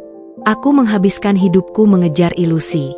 Aku menghancurkanmu, Risa. Aku menghancurkan Dion. Dan aku menghancurkan diriku sendiri. Pengakuan itu terdengar tulus. Bukan karena takut dihukum, tetapi karena ia sudah menghadapi kematian. Aku tidak bisa memaafkanmu, Arga, untuk apa yang kau lakukan pada ibuku. Tapi aku tidak lagi membencimu. Risa menjawab, suaranya tenang dan tegas. Aku telah menutup babak itu. Aku menggunakan warisan itu untuk kebaikan, untuk menyelamatkan orang lain, sesuatu yang tidak akan pernah kau mengerti. Arga tertawa pelan, tawa tanpa suara yang menyedihkan. Kau memang pemenang, Risa. Kau mengambil semuanya. Aku berharap kamu bahagia. Dion berbicara, suaranya lembut namun penuh bobot. Kami sudah bahagia, Arga. Kami sudah memiliki kedamaian. Sekarang, giliranmu mencari kedamaianmu sendiri. Lepaskan kebencian dan penyesalanmu. Arga menatap Dion, air mata menggenang di matanya yang keruh. Aku meremehkanmu, Dion. Aku meremehkan Risa. Dan itu adalah kesalahan terbesarku. Setelah itu, Arga tidak berkata apa-apa lagi. Ia hanya menundukkan kepala. Risa tahu, ia telah mendapatkan penutup yang ia butuhkan. Ini adalah akhir yang sesungguhnya. Saat mereka meninggalkan lapas, Risa merasa benar-benar bebas. Ia telah menghadapi bayangan terakhir masa lalunya, dan tidak merasakan apapun selain rasa tenang. Aku sudah benar-benar selesai, Dion, kata Risa, menarik napas dalam-dalam. Aku tahu, sayang. Tidak ada lagi yang bisa menghubungkanmu dengan masa lalu kelam itu, balas Dion, merangkul Risa. Beberapa bulan kemudian, Risa menerima kabar bahwa Arga meninggal dunia di penjara. Berita itu tidak menimbulkan duka, tetapi hanya kelegaan. Dunia kini benar-benar bersih dari kejahatannya. Kisah Risa dan Dion tidak berakhir dengan pesta besar atau tumpukan harta yang tak terhitung, tetapi dengan kehidupan sehari-hari yang damai dan bermakna. Mereka terus membangun galeri Ratna dan yayasan mereka, menciptakan lingkaran kebaikan yang terus meluas.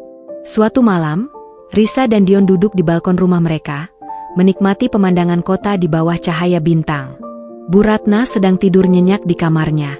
Aku tidak pernah membayangkan hidup bisa sebegini damai, bisik Risa. Dulu, hidupku dihiasi oleh kepura-puraan, kemewahan yang kosong, dan rasa takut yang tersembunyi. Dion mencium kening Risa. Hidup yang kamu jalani sekarang adalah hidup yang kamu ciptakan sendiri, Risa. Kamu berani melawan bayangan, dan kamu memilih cahaya. Itu adalah keberanian yang sejati. Risa tersenyum, hatinya dipenuhi rasa syukur. Ia telah kehilangan ilusi, tetapi ia mendapatkan cinta sejati, keluarga, dan tujuan hidup yang luhur. Warisan kakeknya tidak lagi menjadi beban, melainkan alat penebusan. Risa bersandar pada Dion, menatap cincin pernikahan mereka yang sederhana namun indah. Ia tahu, babak kehidupan ini adalah babak yang paling jujur, paling kuat, dan paling bahagia. Ia telah menemukan kedamaian yang utuh.